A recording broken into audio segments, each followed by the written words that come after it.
The Metamorphosis, by Franz Kafka, translated by Ian Courtenay Johnston. Chapter 1. One morning, as Gregor Samsa was waking up from anxious dreams, he discovered that in bed he had been changed into a monstrous, verminous bug. He lay on his armor-hard back and saw, as he lifted his head up a little, his brown arched abdomen divided up into rigid bow-like sections. From this height, the blanket, just about ready to slide off completely, could hardly stay in place. His numerous legs, pitifully thin in comparison to the rest of his circumference, flickered helplessly before his eyes. "What's happened to me?" he thought. It was no dream. His room, a proper room for a human being, only somewhat too small, lay quietly between the four well-known walls.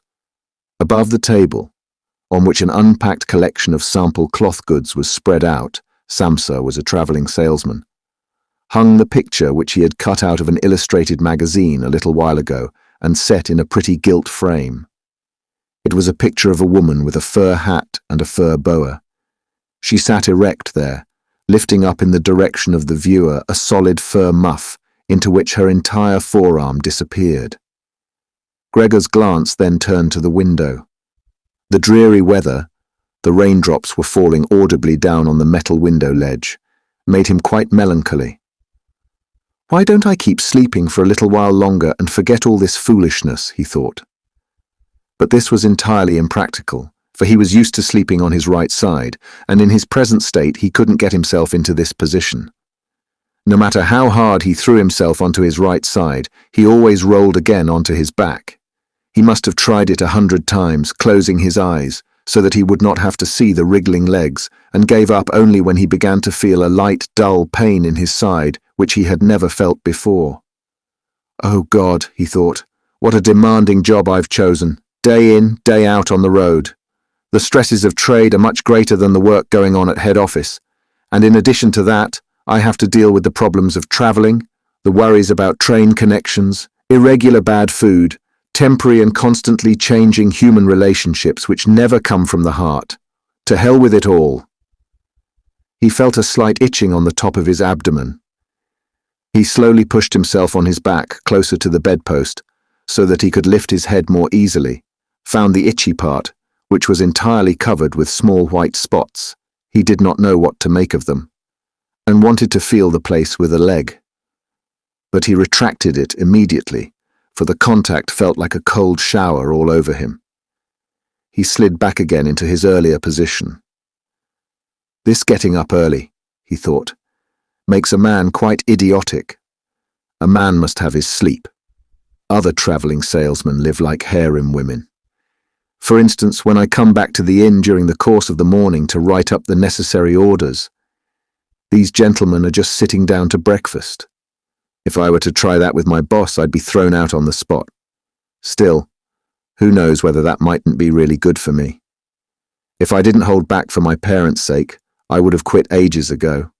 I would have gone to the boss and told him just what I think from the bottom of my heart. He would have fallen right off his desk. How weird it is to sit up at the desk and talk down to the employee from way up there. The boss has trouble hearing, so the employee has to step up quite close to him. Anyway, I haven't completely given up that hope yet. Once I've got together the money to pay off the parents' debt to him, that should take another 5 or 6 years, I'll do it for sure. Then I'll make the big break. In any case, right now I have to get up. My train leaves at 5 o'clock. And he looked over at the alarm clock ticking away by the chest of drawers. Good God, he thought. It was 6:30, and the hands were going quietly on. It was past the half hour, already nearly 1:45. Could the alarm have failed to ring? One saw from the bed that it was properly set for 4 o'clock. Certainly it had rung. Yes, but was it possible to sleep through this noise that made the furniture shake? Now it's true he'd not slept quietly, but evidently he'd slept all the more deeply. Still, what should he do now? The next train left at 7 o'clock. To catch that one, he would have to go in a mad rush. The sample collection wasn't packed up yet, and he really didn't feel particularly fresh and active. And even if he caught the train, There was no avoiding a blow-up with the boss, because the firm's errand boy would have waited for the 5 o'clock train and reported the news of his absence long ago. He was the boss's minion, without backbone or intelligence. Well then, what if he reported in sick? But that would be extremely embarrassing and suspicious, because during his 5 years' service, Gregor hadn't been sick even once. The boss would certainly come with the doctor from the health insurance company and would reproach his parents for their lazy son and cut short all objections with the insurance doctor's comments. For him, everyone was completely healthy but really lazy about work. And besides, would the doctor in this case be totally wrong? Apart from a really excessive drowsiness after the long sleep, Gregor in fact felt quite well and even had a really strong appetite. As he was thinking all this over in the greatest haste, without being able to make the decision to get out of bed, the alarm clock was indicating exactly 7:15, there was a cautious knock on the door by the head of the bed. "Gregor," a voice called. It was his mother. "It's 7:15. Don't you want to be on your way?" The soft voice. Gregor was startled when he heard his voice answering.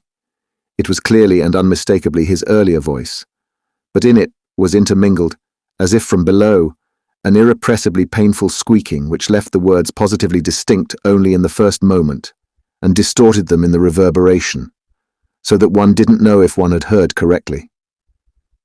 Gregor wanted to answer in detail and explain everything, but in these circumstances, he confined himself to saying, "Yes, yes, thank you, Mother. I'm getting up right away."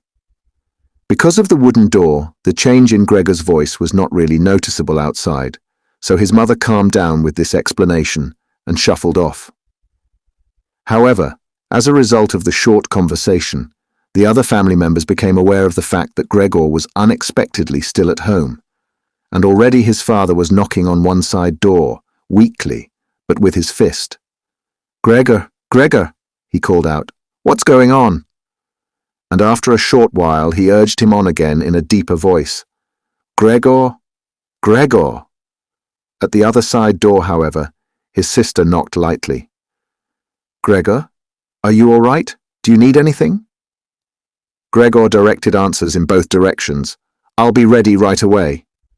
He made an effort with the most careful articulation, and by inserting long pauses between the individual words to remove everything remarkable from his voice. His father turned back to his breakfast. However, the sister whispered, "Gregor, open the door, I beg you." Gregor had no intention of opening the door, but congratulated himself on his precaution, acquired from travelling, of locking all doors during the night, even at home. First he wanted to stand up quietly and undisturbed, get dressed, above all have breakfast, and only then consider further action, for, he noticed this clearly, by thinking things over in bed he would not reach a reasonable conclusion. He remembered that he had already often felt a light pain or other in bed, perhaps the result of an awkward lying position, which later turned out to be purely imaginary when he stood up, and he was eager to see how his present fantasies would gradually dissipate. That the change in his voice was nothing other than the onset of a real chill, an occupational illness of commercial travellers. Of that he had not the slightest doubt. It was very easy to throw aside the blanket. He needed only to push himself up a little, and it fell by itself. But to continue was difficult, particularly because he was so unusually wide. He needed arms and hands to push himself upright. Instead of these, however, he had only many small limbs which were incessantly moving with very different motions and which, in addition, he was unable to control. If he wanted to bend one of them, then it was the first to extend itself, and if he finally succeeded doing with this limb what he wanted, in the meantime, all the others, as if left free, moved around in an excessively painful agitation. "But I must not stay in bed uselessly," said Gregor to himself. At first he wanted to get off the bed with the lower part of his body, but this lower part, which he incidentally had not yet looked at and which he also couldn't picture clearly, proved itself too difficult to move. The attempt went so slowly, when, having become almost frantic, he finally hurled himself forward with all his force and without thinking. He chose his direction incorrectly, and he hit the lower bedpost hard. The violent pain he felt revealed to him that the lower part of his body was at the moment probably the most sensitive. Thus, he tried to get his upper body out of the bed first and turned his head carefully toward the edge of the bed. He managed to do this easily, and in spite of its width and weight, his body mass at last slowly followed the turning of his head. But as he finally raised his head outside the bed in the open air, he became anxious about moving forward any further in this manner, for if he allowed himself eventually to fall by this process, it would take a miracle to prevent his head from getting injured. And at all costs, he must not lose consciousness right now. He preferred to remain in bed. However, after a similar effort, while he lay there again sighing as before, and once again saw his small limbs fighting one another, if anything worse than before, and didn't see any chance of imposing quiet and order on this arbitrary movement, he told himself again that he couldn't possibly remain in bed, and that it might be the most reasonable thing to sacrifice everything if there was even the slightest hope of getting himself out of bed in the process. At the same moment, however, he didn't forget to remind himself from time to time of the fact that calm, indeed the calmest reflection, might be better than the most confused decisions. At such moments, he directed his gaze as precisely as he could toward the window, but unfortunately there was little confident cheer to be had from a glance at the morning mist, which concealed even the other side of the narrow street. "It's already 7 o'clock, he told himself at the latest striking of the alarm clock. Already 7 o'clock and still such a fog. And for a little while longer, he lay quietly with weak breathing, as if perhaps waiting for normal and natural conditions to re-emerge out of the complete stillness. But then, he said to himself, "Before it strikes 7:15, whatever happens, I must be completely out of bed. Besides, by then someone from the office will arrive to inquire about me, because the office will open before 7 o'clock. And he made an effort then to rock his entire body length out of the bed with a uniform motion. If he let himself fall out of the bed in this way, his head, which in the course of the fall he intended to lift up sharply, would probably remain uninjured. His back seemed to be hard. Nothing would really happen to that as a result of the fall. His greatest reservation was a worry about the loud noise which the fall must create, and which presumably would arouse, if not fright, then at least concern on the other side of all the doors. However, it had to be tried. As Gregor was in the process of lifting himself half out of bed, the new method was more of a game than an effort. He needed only to rock with a constant rhythm. It struck him how easy all this would be if someone were to come to his aid. 2 strong people, he thought of his father and the servant girl, would have been quite sufficient. They would have only had to push their arms under his arched back to get him out of the bed, to bend down with their load, and then merely to exercise patience and care that he completed the flip onto the floor, where his diminutive legs would then, he hoped, acquire a purpose. Now, quite apart from the fact that the doors were locked, should he really call out for help? In spite of all his distress, he was unable to suppress a smile at this idea. He had already got to the point where, with a stronger rocking, he maintained his equilibrium with difficulty, and very soon he would finally have to decide, for in 5 minutes it would be 7:15.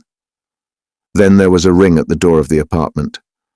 "That's someone from the office," he told himself, and he almost froze while his small limbs only danced around all the faster.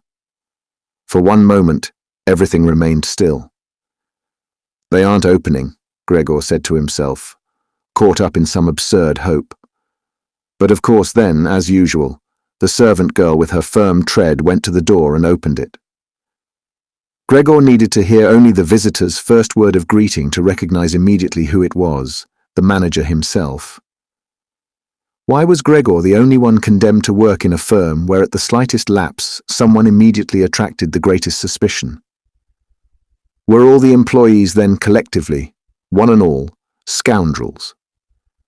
Was there then among them no truly devoted person who, if he failed to use just a couple of hours in the morning for office work, would become abnormal from pangs of conscience, and really be in no state to get out of bed? Was it really not enough to let an apprentice make inquiries, if such questioning was even necessary? Must the manager himself come? And in the process, must it be demonstrated to the entire innocent family that the investigation of this suspicious circumstance could only be entrusted to the intelligence of the manager? And more as a consequence of the excited state in which this idea put Gregor than as a result of an actual decision, he swung himself with all his might out of the bed. There was a loud thud, but not a real crash. The fall was absorbed somewhat by the carpet and, in addition, his back was more elastic than Gregor had thought. For that reason, the dull noise was not quite so conspicuous. But he had not held his head up with sufficient care, and had hit it. He turned his head, irritated and in pain, and rubbed it on the carpet. "Something has fallen in there," said the manager in the next room on the left.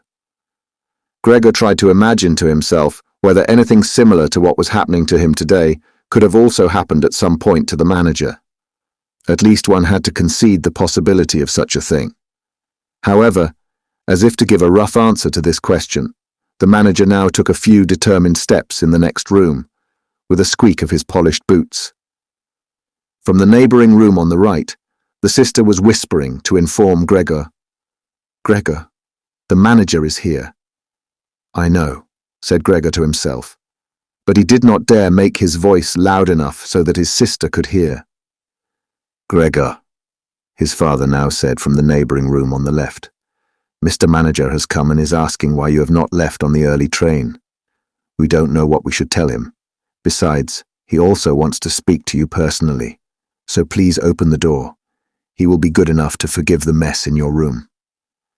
In the middle of all this, the manager called out in a friendly way, "Good morning, Mr. Samsa." "He is not well," said his mother to the manager, while his father was still talking at the door. "He is not well, believe me, Mr. Manager. Otherwise, how would Gregor miss a train? The young man has nothing in his head except business. I'm almost angry that he never goes out at night. Right now he's been in the city 8 days, but he's been at home every evening. He sits there with us at the table and reads the newspaper quietly, or studies his travel schedules. It's quite a diversion for him if he busies himself with fretwork. For instance, he cut out a small frame over the course of 2 or 3 evenings. You'd be amazed how pretty it is. It's hanging right inside the room. You'll see it immediately, as soon as Gregor opens the door. Anyway, I'm happy that you're here, Mr. Manager. By ourselves, we would never have made Gregor open the door. He's so stubborn, and he's certainly not well, although he denied that this morning." "I'm coming right away," said Gregor slowly and deliberately, and didn't move, so as not to lose one word of the conversation. "My dear lady, I cannot explain it to myself in any other way," said the manager. "I hope it is nothing serious. On the other hand, I must also say that we business people, luckily or unluckily, however one looks at it, very often simply have to overcome a slight indisposition for business reasons." "So, can Mr. Manager come in to see you now?" asked his father impatiently, and knocked once again on the door. "No," said Gregor. In the neighboring room on the left, a painful stillness descended. In the neighboring room on the right, the sister began to sob. Why didn't his sister go to the others? She'd probably just gotten up out of bed now and hadn't even started to get dressed yet. Then why was she crying? Because he wasn't getting up and wasn't letting the manager in. Because he was in danger of losing his position. And because then his boss would badger his parents once again with the old demands. Those were probably unnecessary worries right now. Gregor was still here and wasn't thinking at all about abandoning his family. At the moment, he was lying right there on the carpet, and no one who knew about his condition would have seriously demanded that he let the manager in.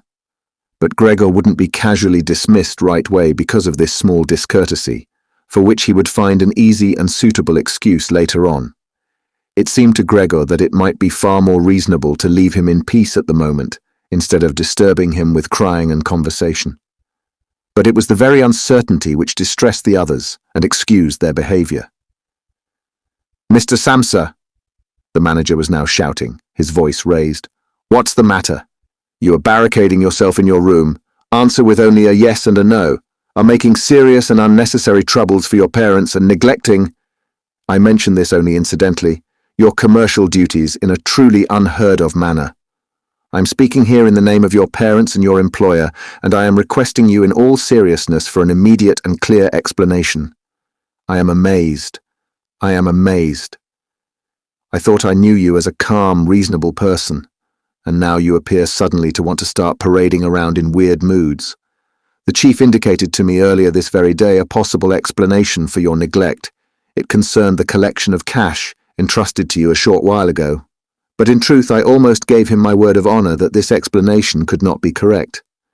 However, now I see here your unimaginable pig-headedness, and I am totally losing any desire to speak up for you in the slightest. And your position is not at all the most secure. Originally, I intended to mention all this to you privately, but since you are letting me waste my time here uselessly, I don't know why the matter shouldn't come to the attention of your parents. Your productivity has also been very unsatisfactory recently. Of course, it's not the time of year to conduct exceptional business, we recognize that. But a time of year for conducting no business. There is no such thing at all, Mr. Samsa, and such a thing must never be. But Mr. Manager, called Gregor beside himself and in his agitation forgetting everything else, I'm opening the door immediately this very moment. A slight indisposition, a dizzy spell, has prevented me from getting up.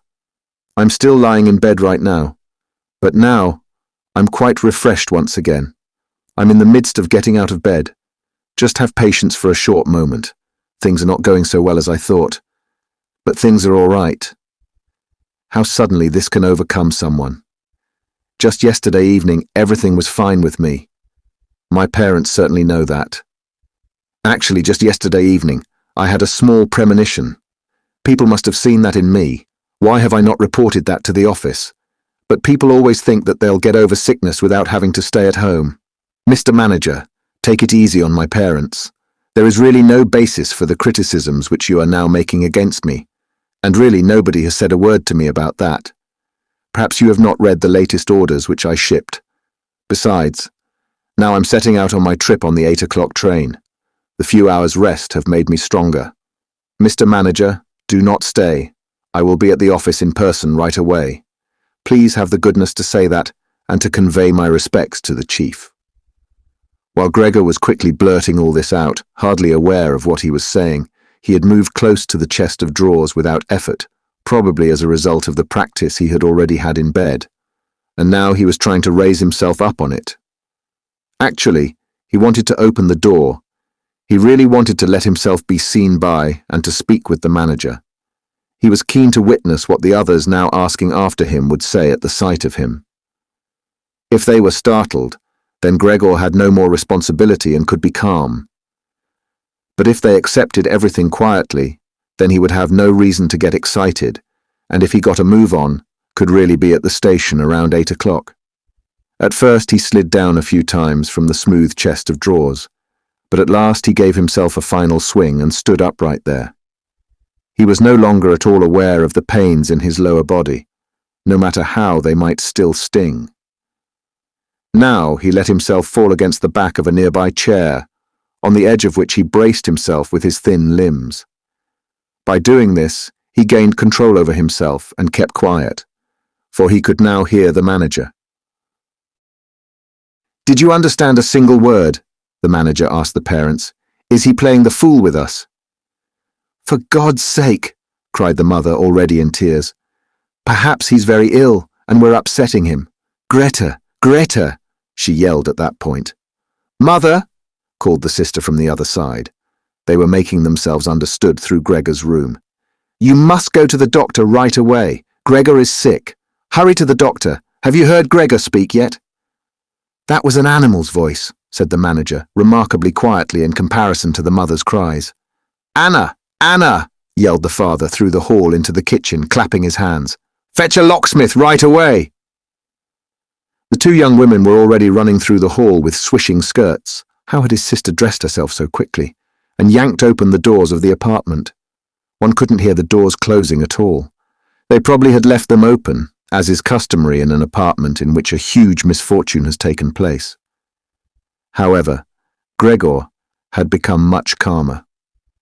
All right, people did not understand his words anymore, although they seemed clear enough to him, clearer than previously, perhaps because his ears had gotten used to them.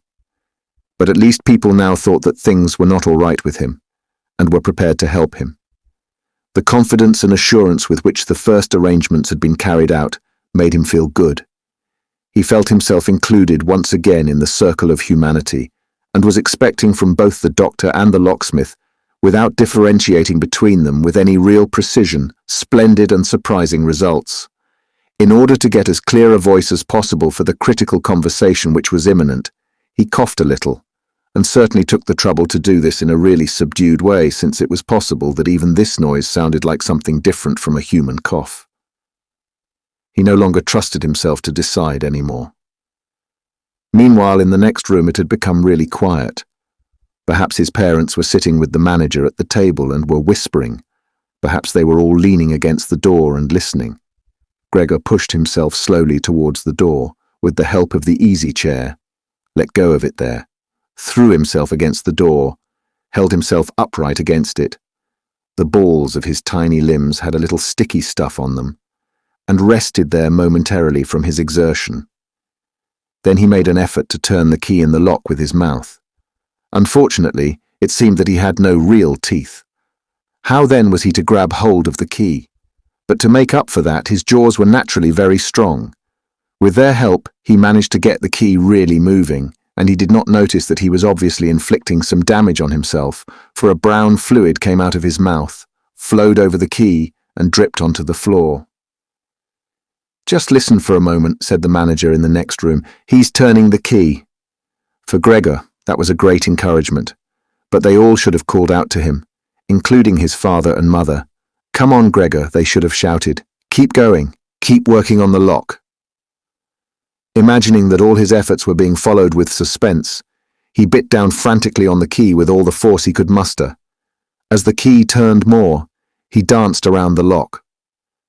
Now he was holding himself upright only with his mouth, and he had to hang on to the key or then press it down again with the whole weight of his body as necessary. The quite distinct click of the lock as it finally snapped really woke Gregor up. Breathing heavily, he said to himself, "So I didn't need the locksmith," and he set his head against the door handle to open the door completely. Because he had to open the door in this way, it was already open very wide without him yet being really visible.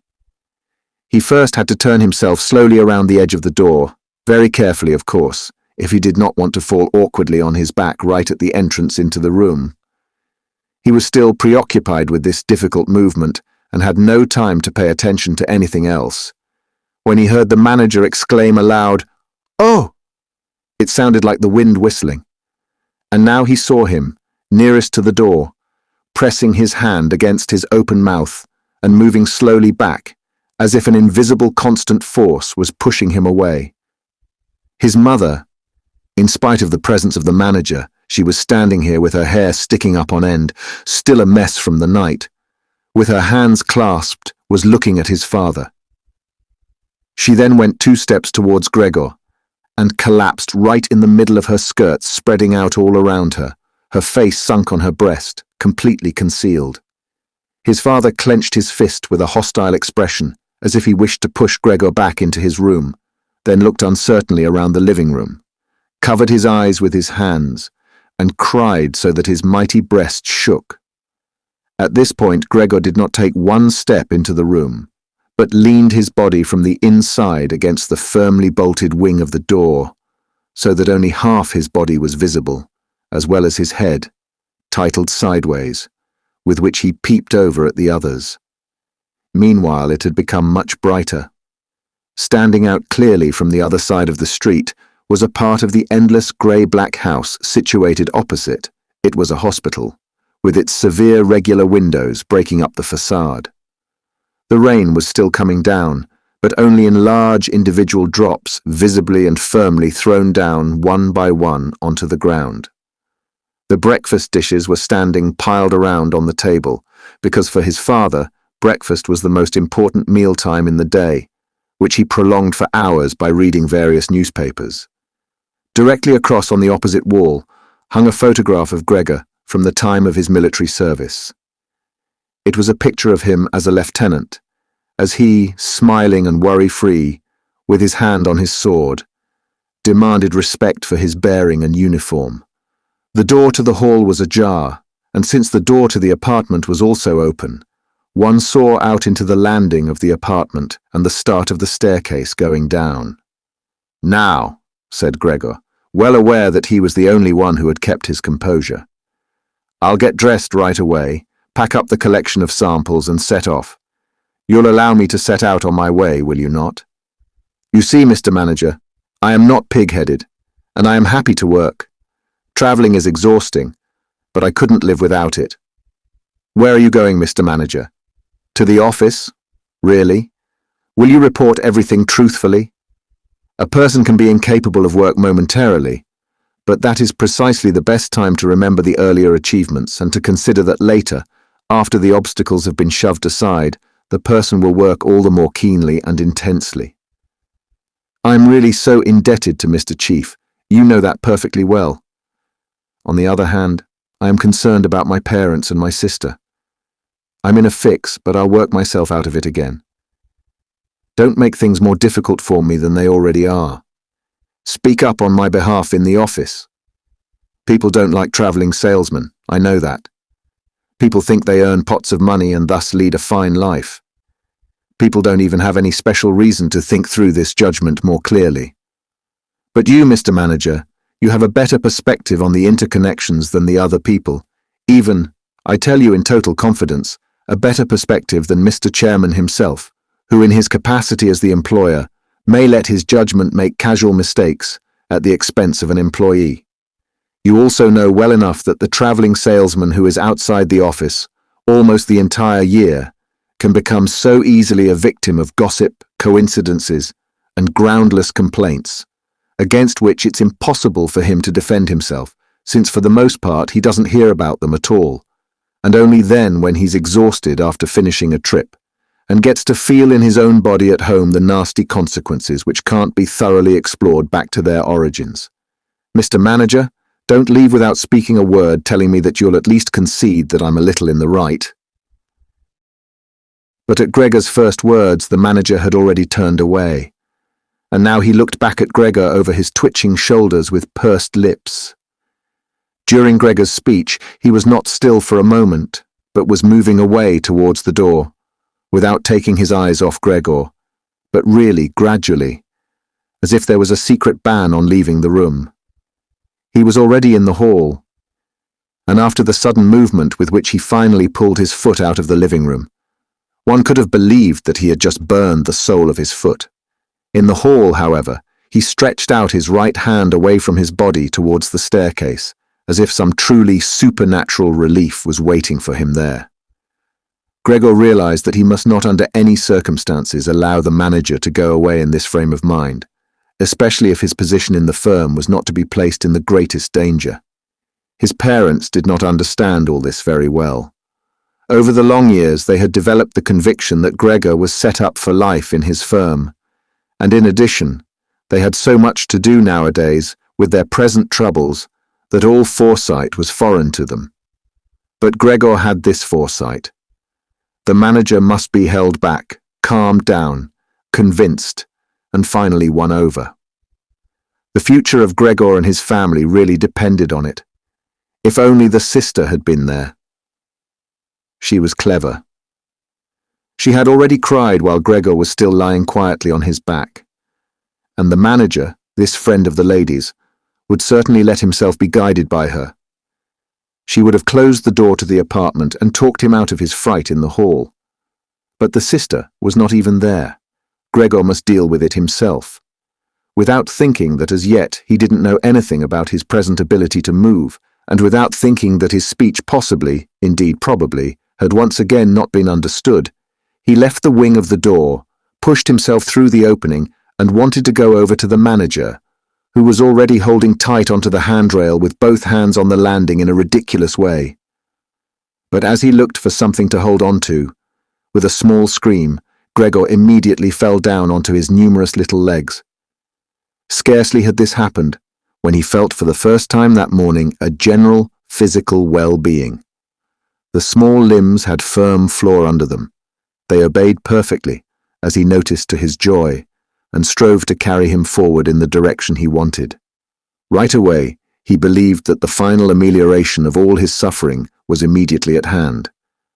But at the very moment when he lay on the floor, rocking in a restrained manner quite close and directly across from his mother, apparently totally sunk into herself, she suddenly sprang right up with her arms spread far apart, and her fingers extended, and cried out, "Help! For God's sake, help!" She held her head bowed down, as if she wanted to view Gregor better, but ran senselessly back, contradicting that gesture, forgetting that behind her stood the table with all the dishes on it. When she reached the table, she sat down heavily on it, as if absent-mindedly, and did not appear to notice at all that next to her coffee was pouring out onto the carpet in a full stream from the large overturned container. "Mother, Mother," said Gregor quietly, and looked over towards her. The manager momentarily had disappeared completely from his mind. By contrast, at the sight of the flowing coffee, he couldn't stop himself snapping his jaws in the air a few times. At that, his mother screamed all over again, hurried from the table, and collapsed into the arms of his father, who was rushing towards her. But Gregor had no time right now for his parents. The manager was already on the staircase. His chin level with the banister, the manager looked back for the last time. Gregor took an initial movement to catch up to him if possible. But the manager must have suspected something, because he made a leap down over a few stairs and disappeared, still shouting, "Huh!" The sound echoed throughout the entire stairwell. Now, unfortunately, this flight of the manager also seemed completely to bewilder his father, who earlier had been relatively calm. For instead of running after the manager himself, or at least not hindering Gregor from his pursuit, with his right hand he grabbed hold of the manager's cane, which he had left behind with his hat and overcoat on a chair. With his left hand his father picked up a large newspaper from the table and, stamping his feet on the floor, he set out to drive Gregor back into his room by waving the cane and the newspaper. No request of Gregor's was of any use. No request would even be understood. No matter how willing he was to turn his head respectfully, his father just stomped all the harder with his feet. Across the room from him, his mother had pulled open a window, in spite of the cool weather, and leaning out with her hands on her cheeks, she pushed her face far outside the window. Between the alley and the stairwell, a strong draught came up. The curtains on the window flew around, the newspapers on the table swished, and individual sheets fluttered down over the floor. The father relentlessly pressed forward, pushing out sibilants, like a wild man. Now Gregor had no practice at all in going backwards. It was really going very slowly. If Gregor only had been allowed to turn himself around, he would have been in his room right away. But he was afraid to make his father impatient by the time-consuming process of turning around, and each moment he faced the threat of a mortal blow on his back or his head from the cane in his father's hand. Finally, Gregor had no other option, for he noticed with horror that he did not understand yet how to maintain his direction going backwards. And so he began, amid constantly anxious sideways glances in his father's direction, to turn himself around as quickly as possible, although in truth this was only very slowly. Perhaps his father noticed his good intentions, for he did not disrupt Gregor in this motion, but with the tip of the cane from a distance, he even directed here and there Gregor's rotating movement. If only there hadn't been his father's unbearable hissing. Because of that, Gregor totally lost his head. He was already almost totally turned around, when always with this hissing in his ear, he just made a mistake and turned himself back a little. But when he finally was successful in getting his head in front of the door opening, it became clear that his body was too wide to go through any further. Naturally, his father, in his present mental state, had no idea of opening the other wing of the door a bit to create a suitable passage for Gregor to get through. His single fixed thought was that Gregor must get into his room as quickly as possible. He would never have allowed the elaborate preparations that Gregor required to orient himself and thus perhaps get through the door. On the contrary, as if there were no obstacle, and with a peculiar noise, he now drove Gregor forwards. Behind Gregor, the sound was at this point no longer like the voice of only a single father. Now it was really no longer a joke, and Gregor forced himself, come what might, into the door. One side of his body was lifted up. He lay at an angle in the door opening. His one flank was sore with the scraping. On the white door, ugly blotches were left. Soon he was stuck fast, and would have not been able to move any more on his own. The tiny legs on one side hung twitching in the air above. The ones on the other side were pushed painfully into the floor. Then his father gave him one really strong, liberating push from behind, and he scurried, bleeding severely, far into the interior of his room. The door was slammed shut with the cane, and finally it was quiet. Chapter 2. Gregor first woke up from his heavy, swoon-like sleep in the evening twilight. He would certainly have woken up soon afterwards without any disturbance, for he felt himself sufficiently rested and wide awake, although it appeared to him as if a hurried step and a cautious closing of the door to the hall had aroused him. The shine of the electric streetlights lay pale here and there on the ceiling and on the higher parts of the furniture, but underneath around Gregor it was dark. He pushed himself slowly toward the door, still groping awkwardly with his feelers, which he now learned to value for the first time, to check what was happening there. His left side seemed one single long, unpleasantly stretched scar, and he really had to hobble on his 2 rows of legs. In addition, one small leg had been seriously wounded in the course of the morning incident. It was almost a miracle that only one had been hurt, and dragged lifelessly behind. By the door he first noticed what had really lured him there. It was the smell of something to eat. For there stood a bowl filled with sweetened milk, in which swam tiny pieces of white bread. He almost laughed with joy, for he now had a much greater hunger than in the morning, and he immediately dipped his head almost up to and over his eyes down into the milk. But he soon drew it back again in disappointment, not just because it was difficult for him to eat on account of his delicate left side.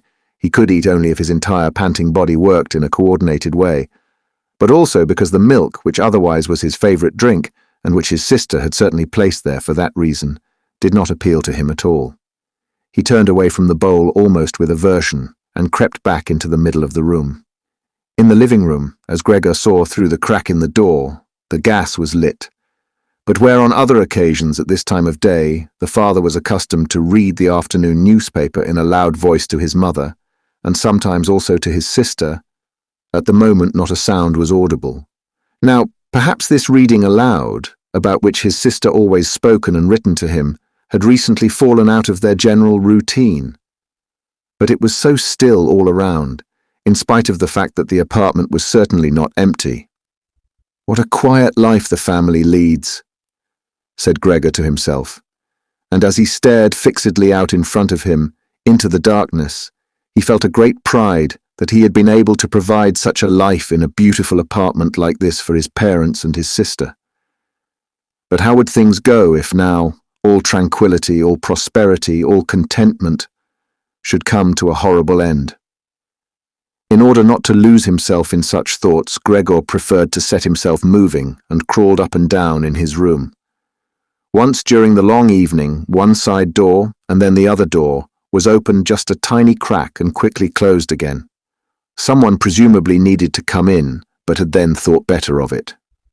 Gregor immediately took up a position by the living room door, determined to bring in the hesitant visitor somehow or other, or at least to find out who it might be. But now the door was not opened anymore, and Gregor waited in vain. Earlier, when the door had been barred, they had all wanted to come in to him. Now, when he had opened one door, and when the others had obviously been opened during the day, no one came anymore, and the keys were stuck in the locks on the outside. The light in the living room was turned off only late at night, and now it was easy to establish that his parents and his sister had stayed awake all this time. for one could hear clearly as all three moved away on tiptoe. Now it was certain that no one would come into Gregor anymore until the morning. Thus, he had a long time to think undisturbed about how he should reorganize his life from scratch. But the high, open room, in which he was compelled to lie flat on the floor, made him anxious, without his being able to figure out the reason, for he had lived in the room for 5 years. With a half-unconscious turn, and not without a slight shame, he scurried under the couch, where, in spite of the fact that his back was a little cramped and he could no longer lift up his head, he felt very comfortable and was sorry only that his body was too wide to fit completely under it. There he remained the entire night, which he spent partly in a state of semi-sleep, out of which his hunger constantly woke him with a start, but partly in a state of worry and murky hopes, which all led to the conclusion that for the time being he would have to keep calm and with patience and the greatest consideration for his family, tolerate the troubles which in his present condition he was now forced to cause them. Already early in the morning, it was still almost night, Gregor had an opportunity to test the power of the decisions he had just made. For his sister, almost fully dressed, opened the door from the hall into his room and looked eagerly inside. She did not find him immediately, but when she noticed him under the couch, God, he had to be somewhere or other, for he could hardly fly away. She got such a shock that, without being able to control herself, she slammed the door shut once again from the outside. However, as if she was sorry for her behavior, she immediately opened the door again and walked in on her tiptoes, as if she was in the presence of a serious invalid or a total stranger. Gregor had pushed his head forward just to the edge of the couch and was observing her. Would she really notice that he had left the milk standing? Not indeed from any lack of hunger. And would she bring in something else to eat more suitable for him? If she did not do it on her own, he would sooner starve to death than call her attention to the fact, although he had a really powerful urge to move beyond the couch, throw himself at his sister's feet, and beg her for something or other good to eat. But his sister noticed right away with astonishment that the bowl was still full, with only a little milk spilled around it. She picked it up immediately, although not with her bare hands but with a rag, and took it out of the room. Gregor was extremely curious what she would bring as a substitute, and he pictured to himself different ideas about that. But he never could have guessed what his sister, out of the goodness of her heart, in fact did. She brought him, to test his taste, an entire selection, all spread out on an old newspaper. There were old half-rotten vegetables, bones from the evening meal, covered with a white sauce which had almost solidified, some raisins and almonds, cheese, which Gregor had declared inedible 2 days earlier, a slice of dry bread, a slice of salted bread smeared with butter. In addition to all this, she put down a bowl, probably designated once and for all as Gregor's, into which she had poured some water. And out of her delicacy of feeling, since she knew that Gregor would not eat in front of her, she went away very quickly, and even turned the key in the lock, so that Gregor could now observe that he could make himself as comfortable as he wished. Gregor's small limbs buzzed as the time for eating had come. His wounds must, in any case, have already healed completely. He felt no handicap on that score. He was astonished at that, and thought about it, how more than a month ago he had cut his finger slightly with a knife, and how this wound had hurt enough even the day before yesterday. Am I now going to be less sensitive, he thought, already sucking greedily on the cheese, which had strongly attracted him right away, more than all the other foods. Quickly, and with his eyes watering with satisfaction, he ate one after the other, the cheese, the vegetables, and the sauce. The fresh food, by contrast, didn't taste good to him. He couldn't bear the smell, and even carried the things he wanted to eat a little distance away. By the time his sister slowly turned the key as a sign that he should withdraw, he was long finished, and now lay lazily in the same spot. The noise immediately startled him, in spite of the fact that he was already almost asleep, and he scurried back again, under the couch. But it cost him great self-control to remain under the couch. even for the short time his sister was in the room, because his body had filled out somewhat on account of the rich meal, and in the narrow space there he could scarcely breathe. In the midst of minor attacks of asphyxiation, he looked at her with somewhat protruding eyes as his unsuspecting sister swept up with a broom, not just the remnants but even the foods which Gregor had not touched at all, as if these were also now useless, and as she dumped everything quickly into a bucket, which she closed with a wooden lid, and then carried all of it out of the room.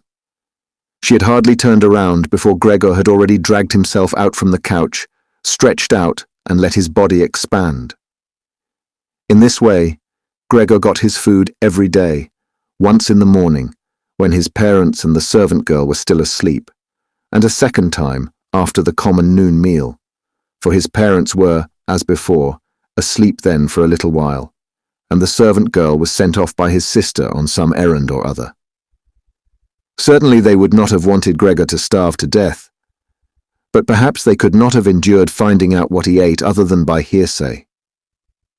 Perhaps his sister wanted to spare them what was possibly only a small grief, for they were really suffering quite enough already.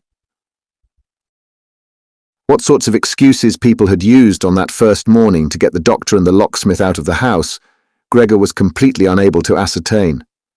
Since he was not comprehensible, no one, not even his sister, thought that he might be able to understand others, and thus, when his sister was in her room, he had to be content with listening now and then to her sighs and invocations to the saints.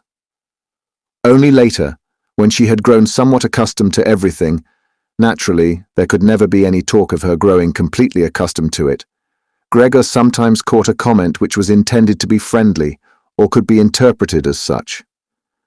"Well, today it tasted good to him," she said, if Gregor had really cleaned up what he had to eat, whereas in the reverse situation, which gradually repeated itself more and more frequently, she used to say sadly, "Now everything has stopped again."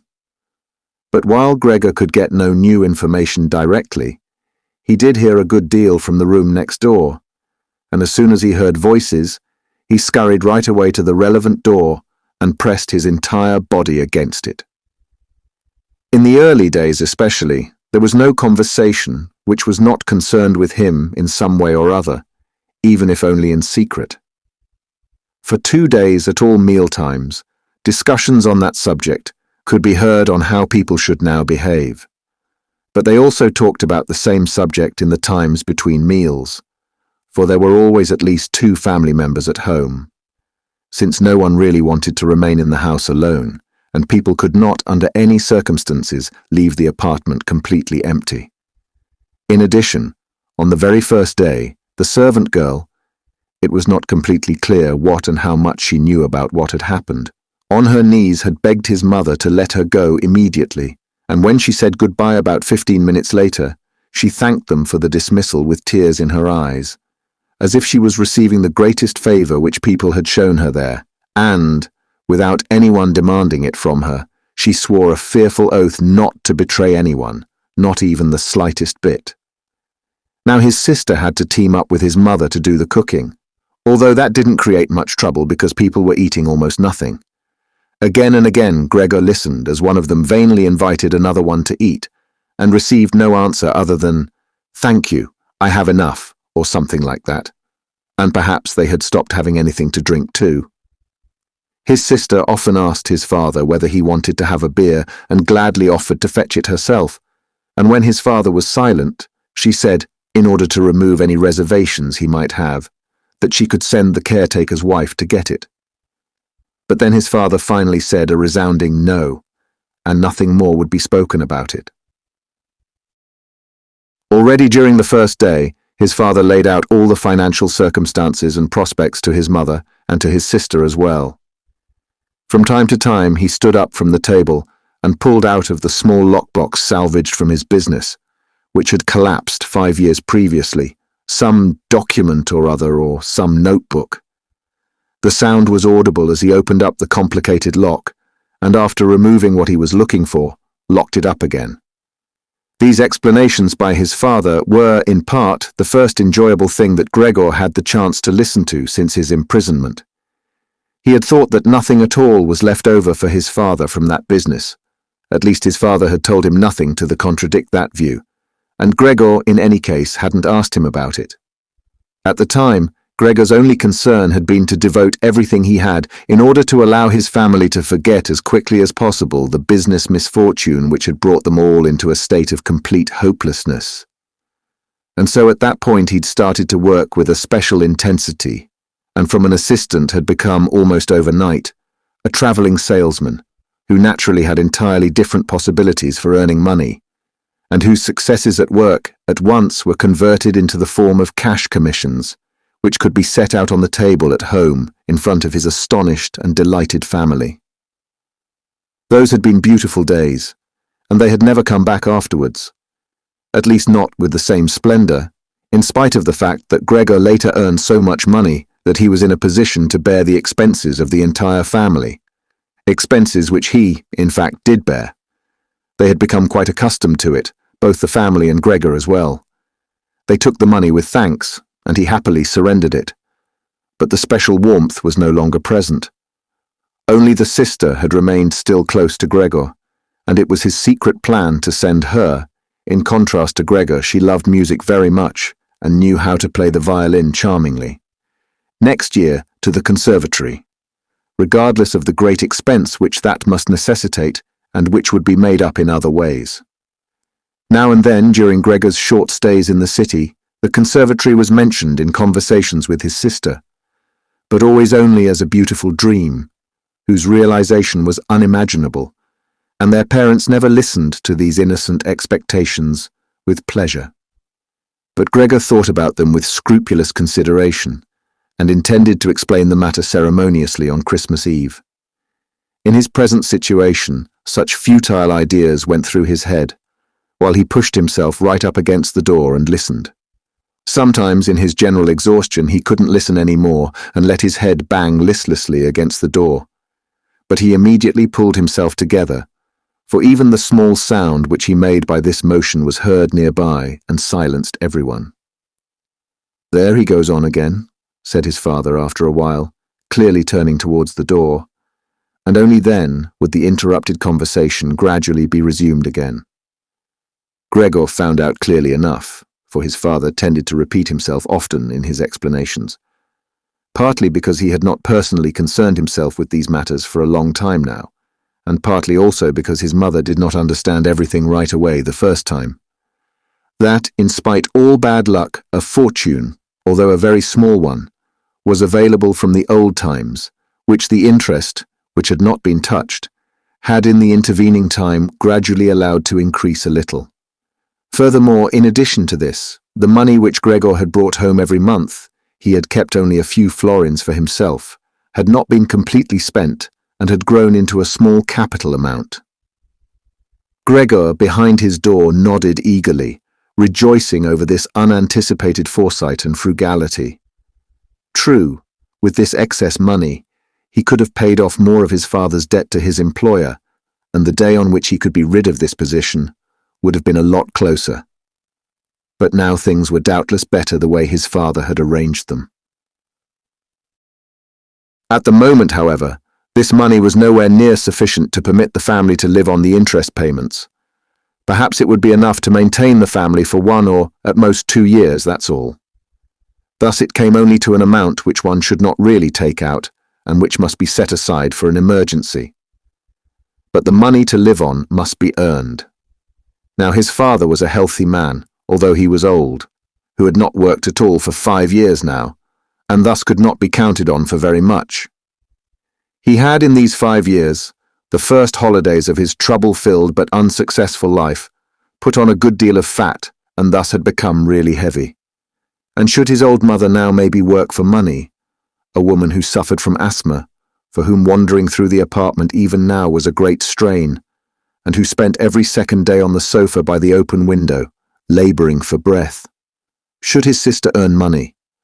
A girl who was still a 17-year-old child, whose earlier lifestyle had been so very delightful that it had consisted of dressing herself nicely, sleeping in late, helping around the house, taking part in a few modest enjoyments and, above all, playing the violin. When it came to talking about this need to earn money, at first Gregor went away from the door and threw himself on the cool leather sofa beside the door, for he was quite hot from shame and sorrow. Often he lay there all night long. He didn't sleep a moment and just scratched on the leather for hours at a time. He undertook the very difficult task of shoving a chair over to the window. Then he crept up on the windowsill and, braced in the chair, leaned against the window to look out, obviously with some memory or other of the satisfaction which that used to bring him in earlier times. Actually, from day to day he perceived things with less and less clarity, even those a short distance away. The hospital across the street, the all too frequent sight of which he had previously cursed, was not visible at all anymore. And if he had not been precisely aware that he lived in the quiet but completely urban Charlotte Street, he could have believed that from his window he was peering out at a featureless wasteland, in which the grey heaven and the grey earth had merged and were indistinguishable. His attentive sister must have observed a couple of times that the chair stood by the window. Then, after cleaning up the room, each time she pushed the chair back right against the window, and from now on she even left the inner casement open. If Gregor had only been able to speak to his sister and thank her for everything that she had to do for him, he would have tolerated her service more easily. As it was, he suffered under it. The sister admittedly sought to cover up the awkwardness of everything as much as possible, and as time went by, she naturally got more successful at it. But with the passing of time, Gregor also came to understand everything more precisely. Even her entrance was terrible for him.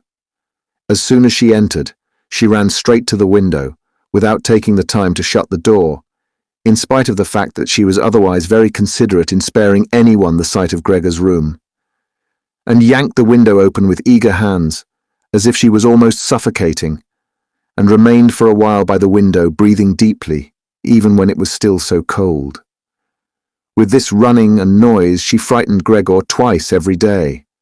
The entire time he trembled under the couch, and yet he knew very well that she would certainly have spared him gladly if it had only been possible to remain with the window closed in a room where Gregor lived. On one occasion, about 1 month had already gone by since Gregor's transformation, and there was now no particular reason anymore for his sister to be startled at Gregor's appearance. She came a little earlier than usual and came upon Gregor as he was still looking out the window, immobile and well positioned to frighten someone. It would not have come as a surprise to Gregor if she had not come in, since his position was preventing her from opening the window immediately. But she not only did not step inside, she even retreated and shut the door. A stranger really could have concluded from this that Gregor had been lying in wait for her and wanted to bite her. Of course, Gregor immediately concealed himself under the couch, but he had to wait until the noon meal before his sister returned, and she seemed much less calm than usual. From this, he realized that his appearance was still constantly intolerable to her, and must remain intolerable in future, and that she really had to exert a lot of self-control, not to run away from a glimpse of only the small part of his body which stuck out from under the couch. In order to spare her even this sight, one day he dragged the sheet on his back onto the couch. This task took him 4 hours, and arranged it in such a way that he was now completely concealed, and his sister, even if she bent down, could not see him. If this sheet was not necessary as far as she was concerned, then she could remove it, for it was clear enough that Gregor could not derive any pleasure from isolating himself away so completely. But she left the sheet just as it was, and Gregor believed he even caught a look of gratitude when on one occasion he carefully lifted up the sheet a little with his head, to check as his sister took stock of the new arrangement. In the first 2 weeks his parents could not bring themselves to visit him, and he often heard how they fully acknowledged his sister's present work. Whereas earlier, they had often got annoyed at his sister, because she had seemed to them a somewhat useless young woman. However, now both his father and his mother often waited in front of Gregor's door while his sister cleaned up inside, and as soon as she came out she had to explain in detail how things looked in the room, what Gregor had eaten, how he had behaved this time, and whether perhaps a slight improvement was perceptible. In any event, His mother comparatively soon wanted to visit Gregor, but his father and his sister restrained her, at first with reasons which Gregor listened to very attentively and which he completely endorsed. Later, however, they had to hold her back forcefully, and when she then cried, "Let me go to Gregor. He's my unlucky son. Don't you understand that I have to go to him?" Gregor then thought that perhaps it would be a good thing if his mother came in, not every day, of course, but maybe once a week. She understood everything much better than his sister, who in spite of all her courage was still a child, and in the last analysis, had perhaps undertaken such a difficult task only out of childish recklessness. Gregor's wish to see his mother was soon realized. While during the day, Gregor, out of consideration for his parents, did not want to show himself by the window, he couldn't crawl around very much on the few square meters of the floor. He found it difficult to bear lying quietly during the night, and soon eating no longer gave him the slightest pleasure. So for diversion, he acquired the habit of crawling back and forth across the walls and ceiling. He was especially fond of hanging from the ceiling. The experience was quite different from lying on the floor. It was easier to breathe. A slight vibration went through his body. And in the midst of the almost happy amusement which Gregor found up there, it could happen that, to his own surprise, he let go and hit the floor. However, now he naturally controlled his body quite differently, and he did not injure himself in such a great fall. His sister noticed immediately the new amusement which Gregor had found for himself, for as he crept around he left behind here and there traces of his sticky stuff. And so she got the idea of making Gregor's creeping around as easy as possible, and thus of removing the furniture which got in the way, especially the chest of drawers and the writing desk. But she was in no position to do this by herself. She did not dare to ask her father to help, and the servant girl would certainly not have assisted her. For although this girl, about 16 years old, had courageously remained since the dismissal of the previous cook, she had begged for the privilege of being allowed to stay permanently confined to the kitchen and of having to open the door only in answer to a special summons. Thus, his sister had no other choice but to involve his mother while his father was absent. His mother approached Gregor's room with cries of excited joy, but she fell silent at the door. Of course, his sister first checked whether everything in the room was in order. Only then did she let his mother walk in. In great haste, Gregor had drawn the sheet down even further and wrinkled it more. The whole thing really looked just like a coverlet thrown carelessly over the couch. On this occasion, Gregor held back from spying out from under the sheet. Thus, he refrained from looking at his mother this time, and was just happy that she had come. "Come on, he is not visible," said his sister, and evidently led his mother by the hand. Now Gregor listened as these two weak women shifted the still heavy old chest of drawers from its position, and as his sister constantly took on herself the greatest part of the work, without listening to the warnings of his mother, who was afraid that she would strain herself. The work lasted a long time. After about a quarter of an hour had already gone by, his mother said that it would be better if they left the chest of drawers where it was, because, in the first place, it was too heavy. They would not be finished before his father's arrival, and with the chest of drawers in the middle of the room, it would block all Gregor's pathways, but, in the second place, it might not be certain that Gregor would be pleased with the removal of the furniture. To her, the reverse seemed to be true. The sight of the empty walls pierced her right to the heart. And why should Gregor not feel the same, since he had been accustomed to the room furnishings for a long time, and in an empty room would thus feel himself abandoned? "And is it not the case?" his mother concluded very quietly, almost whispering as if she wished to prevent Gregor, whose exact location she really didn't know, from hearing even the sound of her voice, for she was convinced that he did not understand her words. "And isn't it a fact that by removing the furniture we're showing that we're giving up all hope of an improvement and are leaving him to his own resources without any consideration? I think it would be best if we tried to keep the room exactly in the condition in which it was before, so that when Gregor returns to us, he finds everything unchanged and can forget the intervening time all the more easily."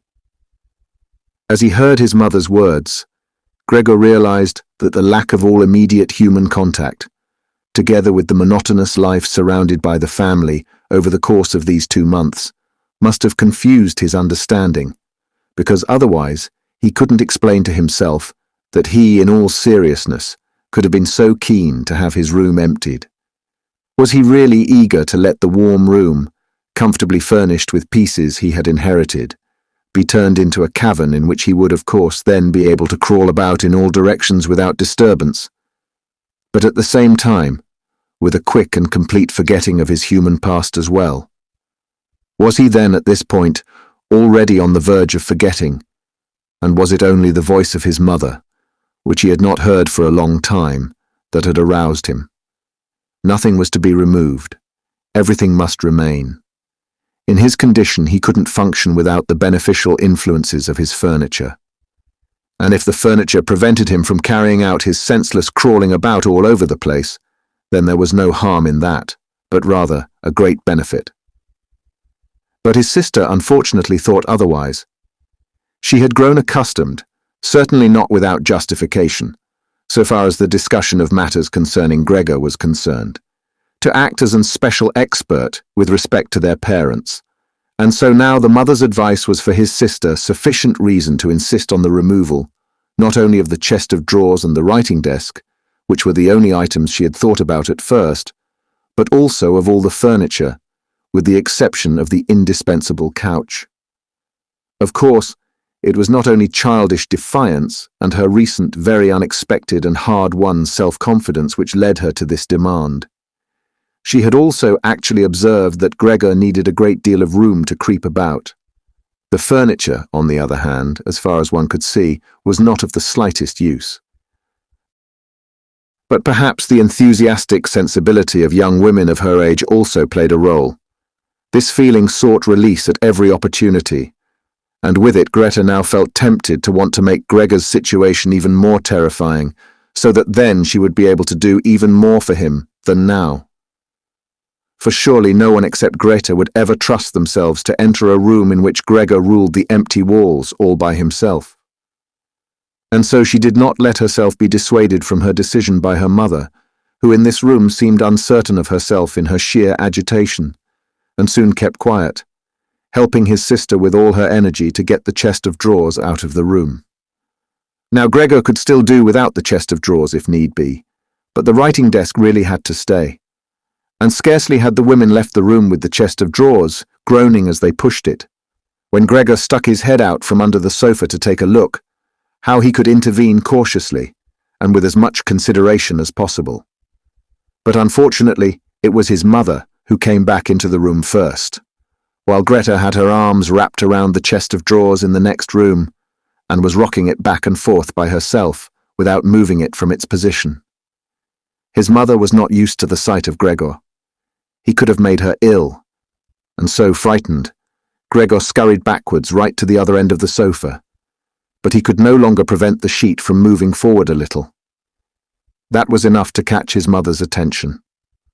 She came to a halt, stood still for a moment, and then went back to Greta.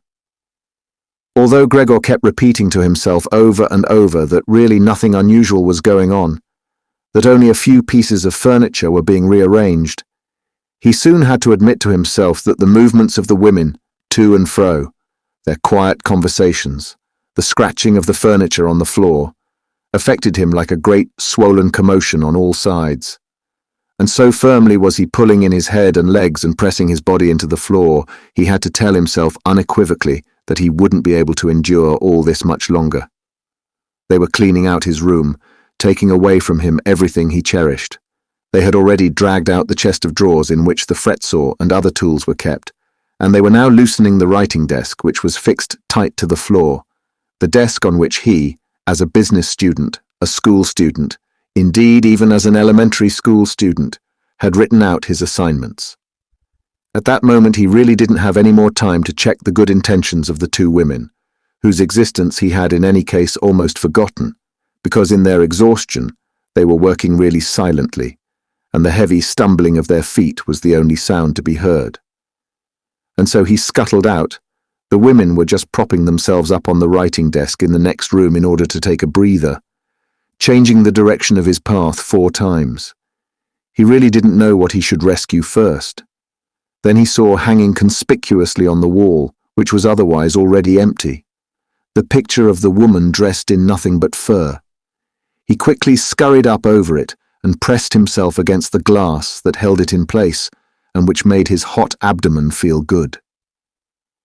At least this picture, which Gregor at the moment completely concealed, surely no one would now take away.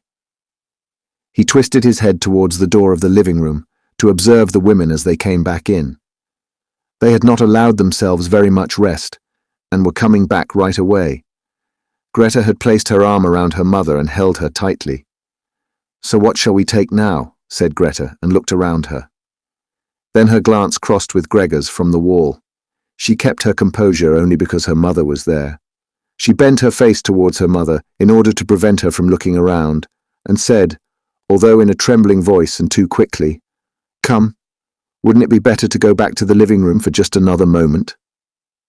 Greta's purpose was clear to Gregor. She wanted to bring his mother to a safe place and then chase him down from the wall. Well, let her just attempt that. He squatted on his picture and did not hand it over. He would sooner spring into Greta's face. But Greta's words had immediately made the mother very uneasy. She walked to the side, caught sight of the enormous brown splotch on the flowered wallpaper, and before she became truly aware that what she was looking at was Gregor, screamed out in a high-pitched, raw voice, "Oh God," and fell with outstretched arms, as if she was surrendering everything, down onto the couch, and lay there motionless. "Gregor, you!" cried out his sister with a raised fist and an urgent glare. Since his transformation, those were the first words which she had directed right at him. She ran into the room next door to bring some spirits or other, with which she could revive her mother from her fainting spell. Gregor wanted to help as well. There was time enough to save the picture, but he was stuck fast on the glass and had to tear himself loose forcefully. Then he also scurried into the next room, as if he could give his sister some advice, as in earlier times. But then he had to stand there idly behind her, while she rummaged about among various small bottles. Still, she was frightened when she turned around. A bottle fell onto the floor and shattered. A splinter of glass wounded Gregor in the face. Some corrosive medicine or other dripped over him. Now, without lingering any longer, Greta took as many small bottles as she could hold and ran with them into her mother. She slammed the door shut with her foot. Gregor was now shut off from his mother, who was perhaps near death, thanks to him. He could not open the door, and he did not want to chase away his sister who had to remain with her mother.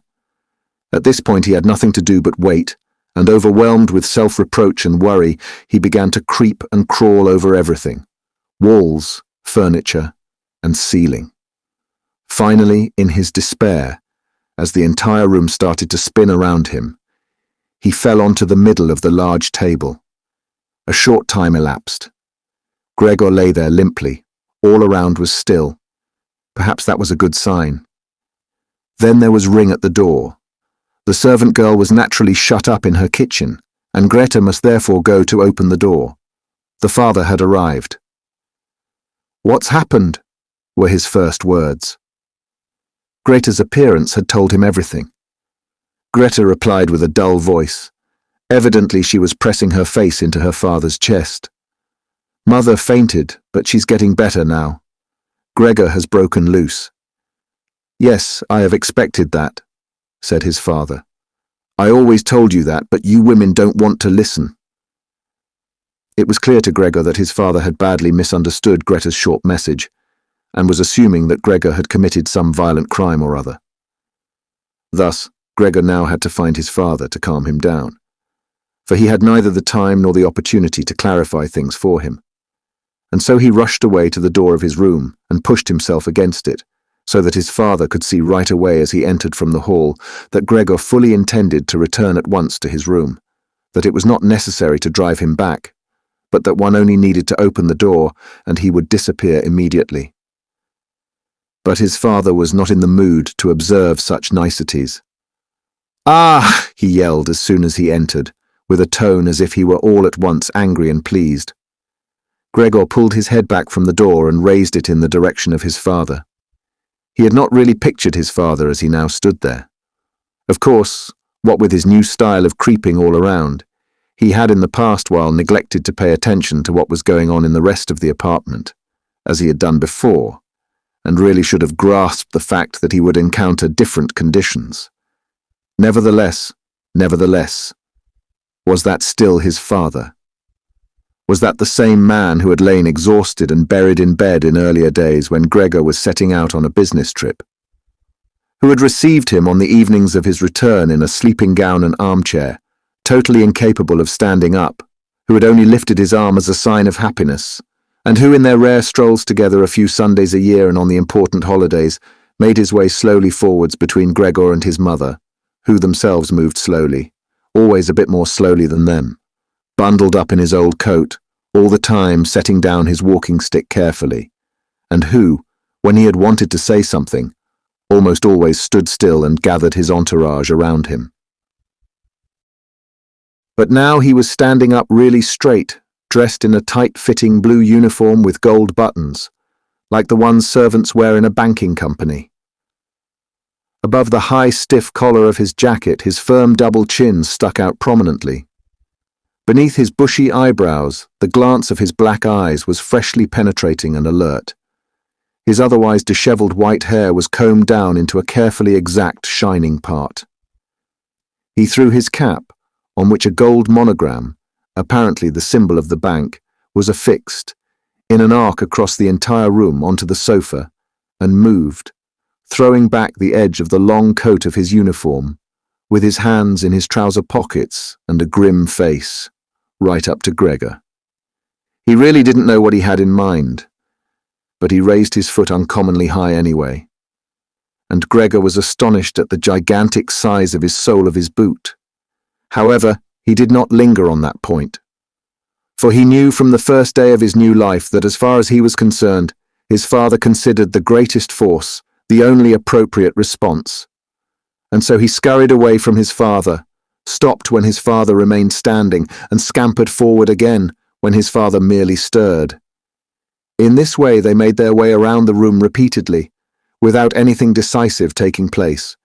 Indeed, because of the slow pace, it didn't look like a chase. Gregor remained on the floor for the time being, especially as he was afraid that his father could take a flight up onto the wall or the ceiling as an act of real malice. At any event, Gregor had to tell himself that he couldn't keep up this running around for a long time, because whenever his father took a single step, he had to go through an enormous number of movements. Already, he was starting to suffer from a shortage of breath, just as in his earlier days his lungs had been quite unreliable. As he now staggered around in this way in order to gather all his energies for running, hardly keeping his eyes open, in his listlessness, he had no notion at all of any escape other than by running, and had almost already forgotten that the walls were available to him, although they were obstructed by carefully carved furniture full of sharp points and spikes. At that moment, something or other thrown casually flew down close by and rolled in front of him. It was an apple. Immediately, a second one flew after it. Gregor stood still in fright. Further flight was useless, for his father had decided to bombard him. From the fruit bowl on the sideboard, his father had filled his pockets, and now, without for the moment taking accurate aim, was throwing apple after apple. These small red apples rolled as if electrified around on the floor and collided with each other. A weakly thrown apple grazed Gregor's back, but skidded off harmlessly. However, another thrown immediately after that one drove into Gregor's back really hard. Gregor wanted to drag himself off, as if the unexpected and incredible pain would go away if he changed his position. But he felt as if he was nailed in place and lay stretched out completely confused in all his senses. Only with his final glance did he notice how the door of his room was pulled open and how, right in front of his sister, who was yelling, his mother ran out in her undergarments, for his sister had undressed her in order to give her some freedom to breathe in her fainting spell. And how his mother then ran up to his father. On the way, her tied-up skirts, one after the other, slipped toward the floor, and how, tripping over her skirts, she hurled herself onto his father and, throwing her arms around him in complete union with him. But at this moment, Gregor's powers of sight gave way, as her hands reached to the back of his father's head, and she begged him to spare Gregor's life. Chapter 3.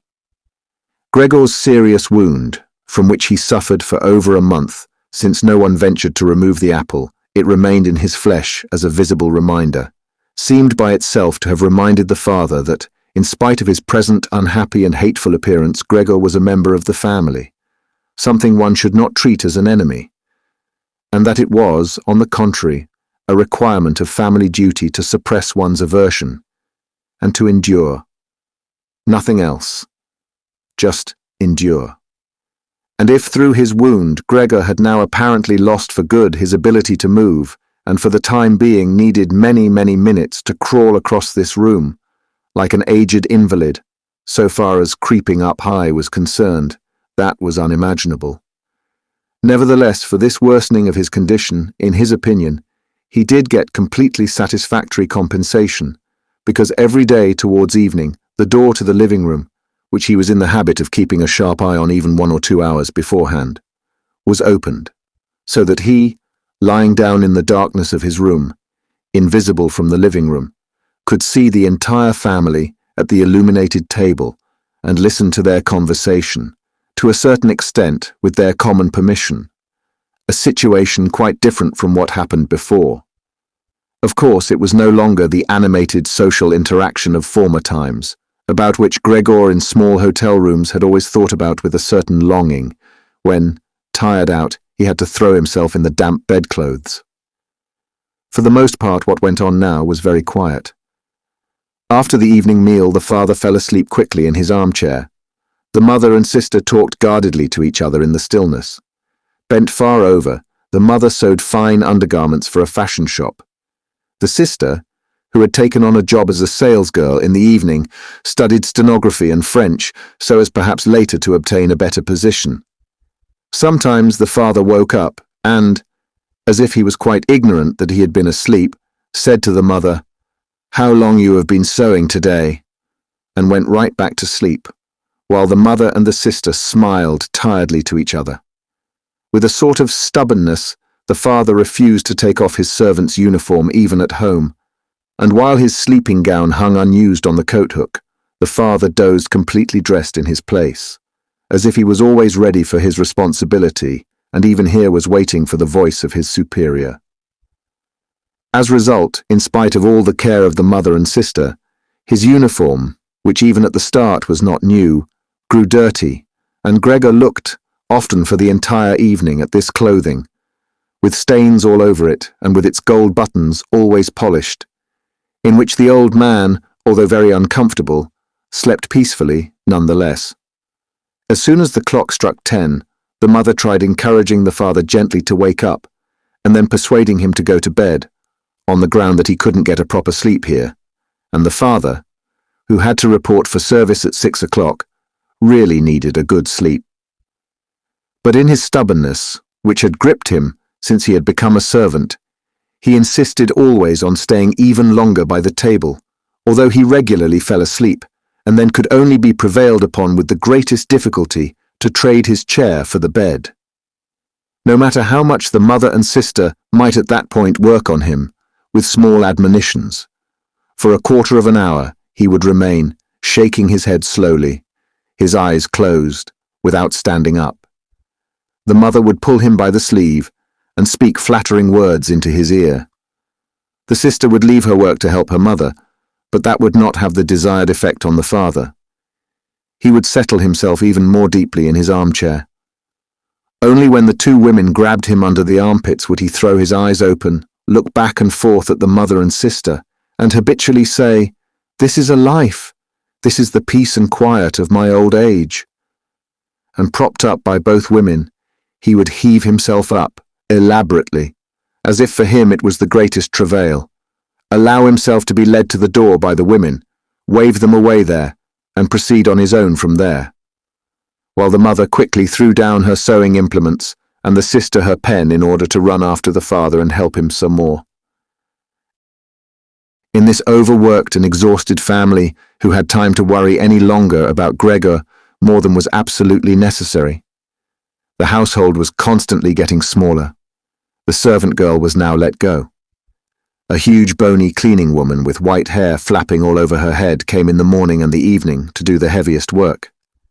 The mother took care of everything else in addition to her considerable sewing work. It even happened that various pieces of family jewelry, which previously the mother and sister had been overjoyed to wear on social and festive occasions, were sold, as Gregor found out in the evening from the general discussion of the prices they had fetched. But the greatest complaint was always that they could not leave this apartment, which was too big for their present means, since it was impossible to imagine how Gregor might be moved. But Gregor fully recognized that it was not just consideration for him which was preventing a move, for he could have been transported easily in a suitable box with a few air holes. The main thing holding the family back from a change in living quarters was far more their complete hopelessness, and the idea that they had been struck by a misfortune like no one else in their entire circle of relatives and acquaintances. What the world demands of poor people, they now carried out to an extreme degree. The father brought breakfast to the petty officials at the bank. The mother sacrificed herself for the undergarments of strangers. The sister behind her desk was at the beck and call of customers. But the family's energies did not extend any further, and the wound in his back began to pain Gregor all over again, when now mother and sister, after they had escorted the father to bed, came back, let their work lie, moved close together, and sat cheek to cheek. And when his mother would now say, pointing to Gregor's room, "Close the door, Greta," and when Gregor was again in the darkness, while close by, the women mingled their tears, or, quite dry-eyed, stared at the table. Gregor spent his nights and days with hardly any sleep. Sometimes he thought that the next time the door opened, he would take over the family arrangements, just as he had earlier. In his imagination appeared again, after a long time, his employer and supervisor and the apprentices, the excessively gormless custodian, 2 or 3 friends from other businesses, a chambermaid from a hotel in the provinces, a loving, fleeting memory, a female cashier from a hat shop, whom he had seriously but too slowly courted. They all appeared mixed in with strangers or people he had already forgotten. But instead of helping him and his family, they were all unapproachable, and he was happy to see them disappear. But then he was in no mood to worry about his family. He was filled with sheer anger over the wretched care he was getting, even though he couldn't imagine anything for which he might have an appetite. Still, he made plans about how he could take from the larder what he at all account deserved, even if he wasn't hungry. Without thinking any more about how one might be able to give Gregor special pleasure. The sister now kicked some food or other very quickly into his room in the morning and at noon, before she ran off to her shop, and in the evening, quite indifferent about whether the food had perhaps only been tasted, or, what happened most frequently, remained entirely undisturbed, she whisked it out with one sweep of her broom. The task of cleaning his room, which she now always carried out in the evening, could not be done any more quickly. Streaks of dirt ran along the walls. Here and there lay tangles of dust and garbage. At first, when his sister arrived, Gregor positioned himself in a particularly filthy corner in order, with this posture, to make something of a protest. But he could have well stayed there for weeks without his sister's changing her ways. Indeed, she perceived the dirt as much as he did, but she had decided just to let it stay.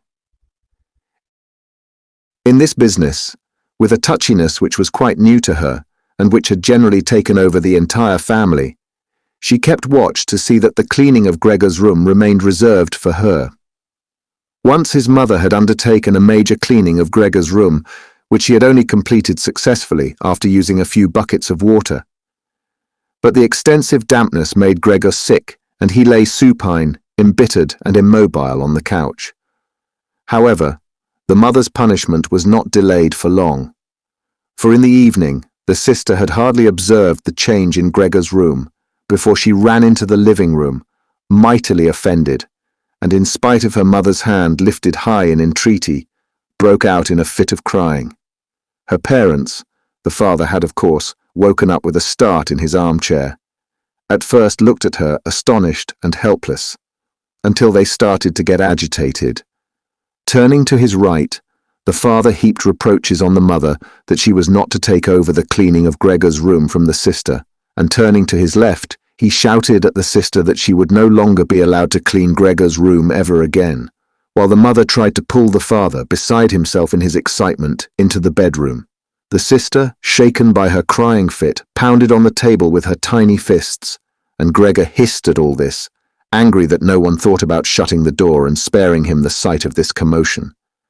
But even when the sister, exhausted from her daily work, had grown tired of caring for Gregor as she had before, even then the mother did not have to come at all on her behalf. And Gregor did not have to be neglected, for now the cleaning woman was there. This old widow, who in her long life must have managed to survive the worst with the help of her bony frame, had no real horror of Gregor. Without being in the least curious, she had once by chance opened Gregor's door. At the sight of Gregor, who, totally surprised, began to scamper here and there, although no one was chasing him, she remained standing with her hands folded across her stomach, staring at him. Since then she did not fail to open the door furtively a little every morning and evening to look in on Gregor. At first, she also called him to her with words which she presumably thought were friendly, like, "Come here for a bit, old dung beetle," or "Hey, look at the old dung beetle." Addressed in such a manner, Gregor answered nothing, but remained motionless in his place, as if the door had not been opened at all.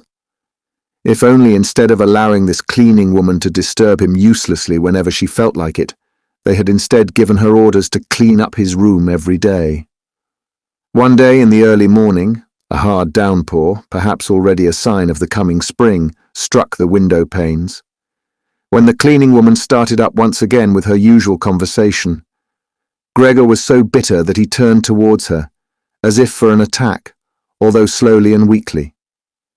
But instead of being afraid of him, the cleaning woman merely lifted up a chair standing close by the door, and as she stood there with her mouth wide open, her intention was clear. She would close her mouth only when the chair in her hand had been thrown down on Gregor's back.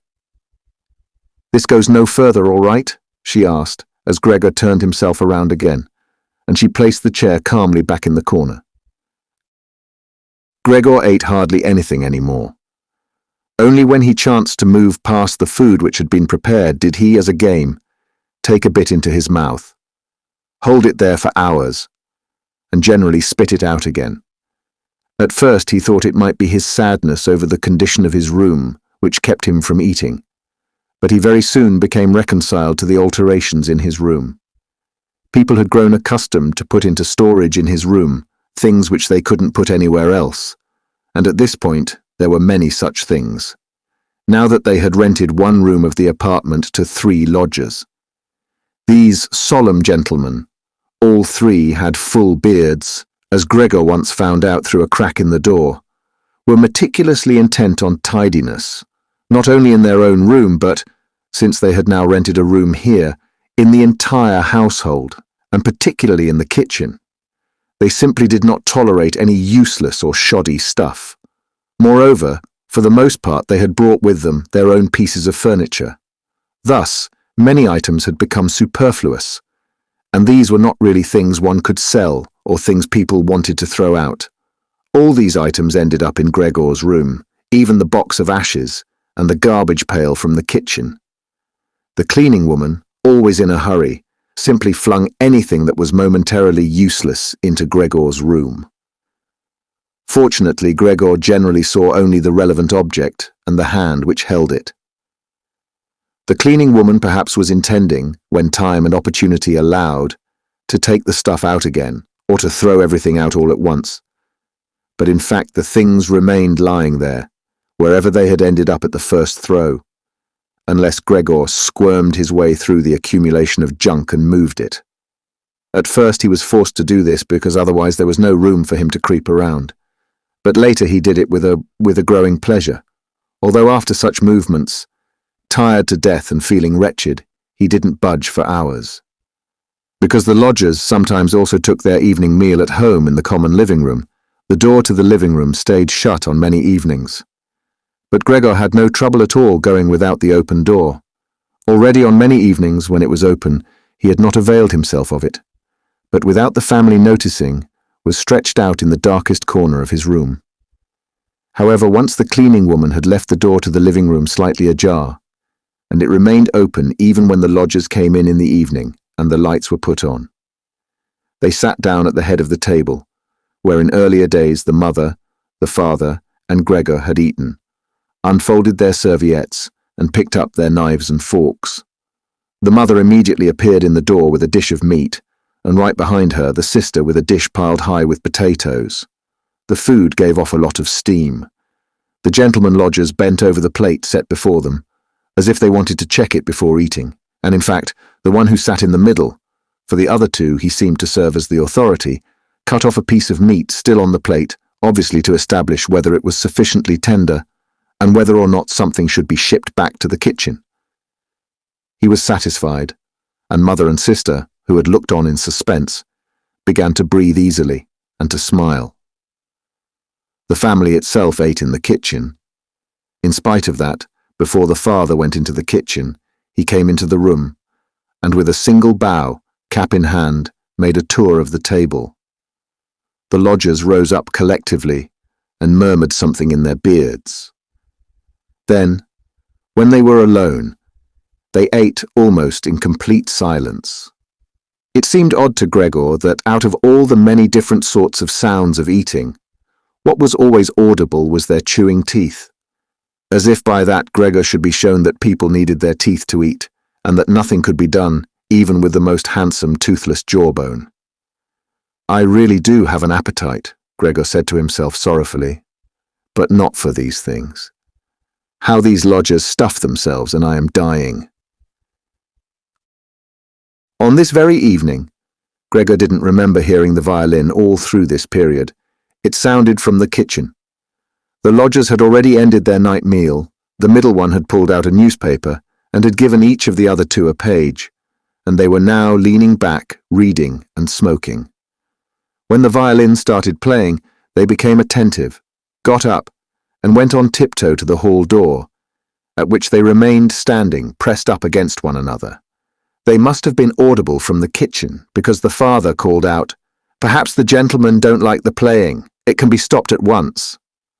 "On the contrary," stated the lodger in the middle, "might the young woman not come into us and play in the room here, where it is really much more comfortable and cheerful?" "Oh, thank you," cried out the father, as if he were the one playing the violin. The men stepped back into the room and waited. Soon the father came with the music stand, the mother with the sheet music, and the sister with the violin. The sister calmly prepared everything for the recital. The parents, who had never previously rented a room, and therefore exaggerated their politeness to the lodgers, dared not sit on their own chairs. The father leaned against the door, his right hand stuck between two buttons of his buttoned-up uniform. The mother, however, accepted a chair offered by one lodger. Since she left the chair sit where the gentleman had chanced to put it, she sat to one side in a corner. The sister began to play. The father and mother followed attentively, one on each side, the movements of her hands. Attracted by the playing, Gregor had ventured to advance a little further forward, and his head was already in the living room. He scarcely wondered about the fact that recently he had had so little consideration for the others. Earlier, this consideration had been something he was proud of, and for that very reason he would have had at this moment more reason to hide away, because as a result of the dust which lay all over his room and flew around with the slightest movement, he was totally covered in dirt. On his back and his sides he carted around with him dust, threads, hair, and remnants of food. His indifference to everything was much too great for him to lie on his back and scour himself on the carpet, as he often had done earlier during the day. In spite of his condition, he had no timidity about inching forward a bit on the spotless floor of the living room. In any case, no one paid him any attention. The family was all caught up in the violin playing.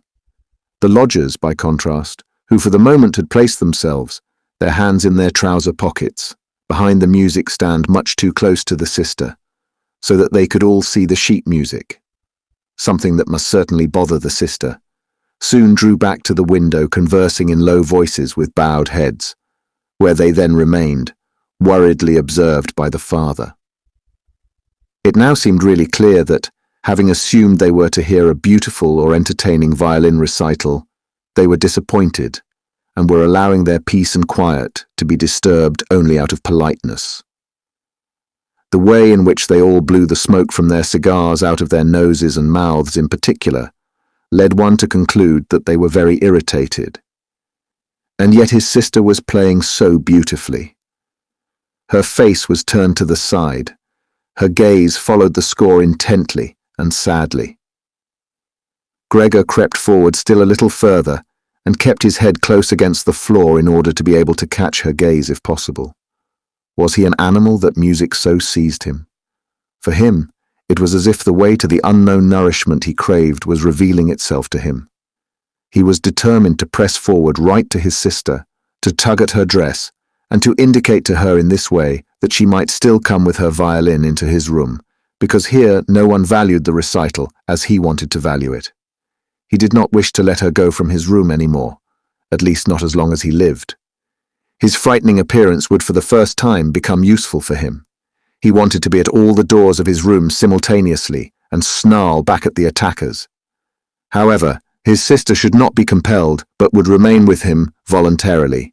She would sit next to him on the sofa, bend down her ear to him, and he would then confide in her that he firmly intended to send her to the conservatory, and that, if his misfortune had not arrived in the interim, he would have declared all this last Christmas, had Christmas really already come and gone, and would have brooked no argument. After this explanation, his sister would break out in tears of emotion, and Gregor would lift himself up to her armpit and kiss her throat, which she, from the time she started going to work, had left exposed without a band or a collar. "Mr. Samsa," called out the middle lodger to the father, and pointed his index finger without uttering a further word at Gregor as he was moving slowly forward. The violin fell silent. The middle lodger smiled, first shaking his head once at his friends, and then looked down at Gregor once more. Rather than driving Gregor back again, the father seemed to consider it of prime importance to calm down the lodgers, although they were not at all upset, and Gregor seemed to entertain them more than the violin recital. The father hurried over to them, and with outstretched arms, tried to push them into their own room, and simultaneously to block their view of Gregor with his own body. At this point, they became really somewhat irritated, although one no longer knew whether that was because of the father's behavior, or because of knowledge they had just acquired that they had had, without knowing it, a neighbor like Gregor. They demanded explanations from his father, raised their arms to make their points, tugged agitatedly at their beards, and moved back towards their room, quite slowly. In the meantime, the isolation which had suddenly fallen upon his sister after the sudden breaking off of the recital had overwhelmed her. She had held onto the violin and bow in her limp hands for a little while, and had continued to look at the sheet music as if she was still playing. All at once she pulled herself together, placed the instrument in her mother's lap. The mother was still sitting in her chair, having trouble breathing and with her lungs laboring, and had run into the next room, which the lodgers, pressured by the father, were already approaching more rapidly. One could observe how under the sister's practiced hands, the sheets and pillows on the beds were thrown on high and arranged. Even before the lodgers had reached the room, she was finished fixing the beds and was slipping out. The father seemed so gripped once again with his stubbornness that he forgot about the respect which he always owed to his renters. He pressed on, until at the door of the room the middle gentleman stamped loudly with his foot and thus brought the father to a standstill. I hereby declare, the middle lodger said, raising his hand and casting his glance both on the mother and the sister, that considering the disgraceful conditions prevailing in this apartment and family, with this he spat decisively on the floor, I immediately cancel my room.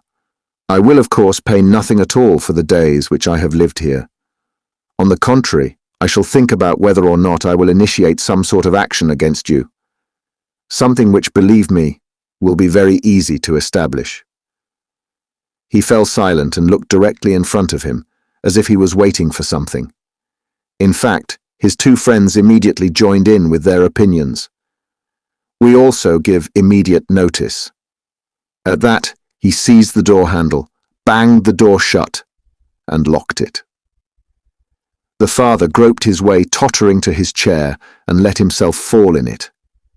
It looked as if he was stretching out for his usual evening snooze, but the heavy nodding of his head, which looked as if it was without support, showed that he was not sleeping at all. Gregor had lain motionless the entire time in the spot where the lodgers had caught him. Disappointment with the collapse of his plan and perhaps also his weakness brought on his severe hunger made it impossible for him to move. He was certainly afraid that a general disaster would break over him at any moment, and he waited.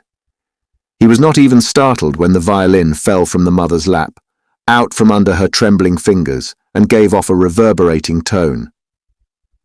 "My dear parents," said the sister, banging her hand on the table by way of an introduction, "things cannot go on any longer in this way. Maybe if you don't understand that, well, I do.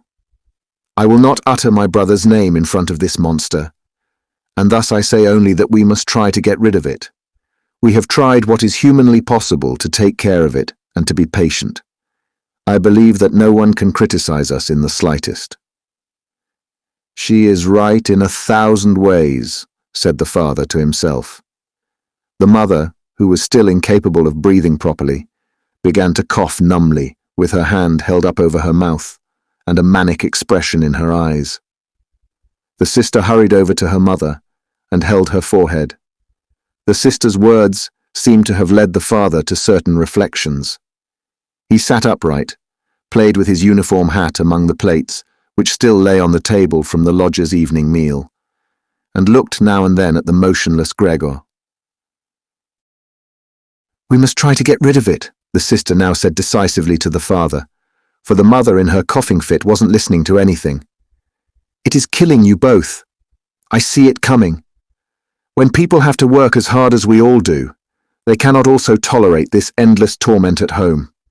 I just can't go on anymore." And she broke out into such a crying fit that her tears flowed out down onto her mother's face. She wiped them off her mother with mechanical motions of her hands. "Child," said the father sympathetically and with obvious appreciation, "then what should we do?" The sister only shrugged her shoulders as a sign of the perplexity which, in contrast to her previous confidence, had come over her while she was crying. "If only he understood us," said the father in a semi-questioning tone. The sister, in the midst of her sobbing, shook her hand energetically as a sign that there was no point thinking of that. "If he only understood us," repeated the father, and by shutting his eyes he absorbed the sister's conviction of the impossibility of this point. Then perhaps some compromise would be possible with him. But as it is— "It must be gotten rid of," cried the sister. "That is the only way, father. You must try to get rid of the idea that this is Gregor. The fact that we have believed for so long that is truly our real misfortune. But how can it be Gregor? If it were Gregor, he would have long ago realized that a communal life among human beings is not possible with such an animal and would have gone away voluntarily. Then we would not have a brother, but we could go on living and honor his memory. But this animal plagues us. It drives away the lodgers, will obviously take over the entire apartment, and leave us to spend the night in the alley. Just look, father," she suddenly cried out. "He's already starting up again." With a fright which was totally incomprehensible to Gregor, the sister even left the mother, pushed herself away from her chair, as if she would sooner sacrifice her mother than remain in Gregor's vicinity, and rushed behind her father who, excited merely by her behavior, also stood up and half raised his arms in front of the sister as though to protect her. But Gregor did not have any notion of wishing to create problems for anyone, and certainly not for his sister. He had just started to turn himself around in order to creep back into his room, quite a startling sight, since, as a result of his suffering condition, he had to guide himself through the difficulty of turning around with his head, in this process, lifting and banging it against the floor several times. He paused and looked around. His good intentions seemed to have been recognized. The fright had only lasted for a moment. Now they looked at him in silence and sorrow. His mother lay in her chair with her legs stretched out and pressed together. Her eyes were almost shut from weariness. The father and sister sat next to one another. The sister had set her hands around the father's neck.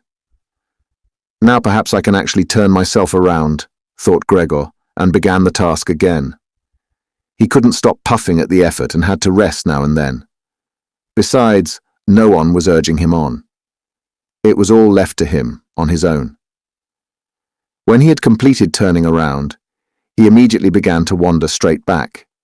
He was astonished at the great distance which separated him from his room, and did not understand in the least how in his weakness he had covered the same distance a short time before, almost without noticing it.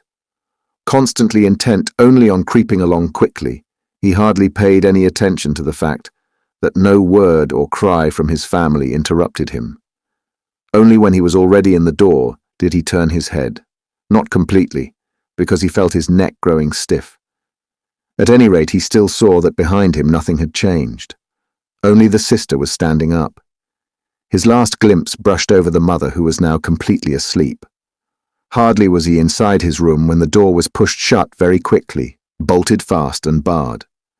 Gregor was startled by the sudden commotion behind him, so much so that his little limbs bent double under him.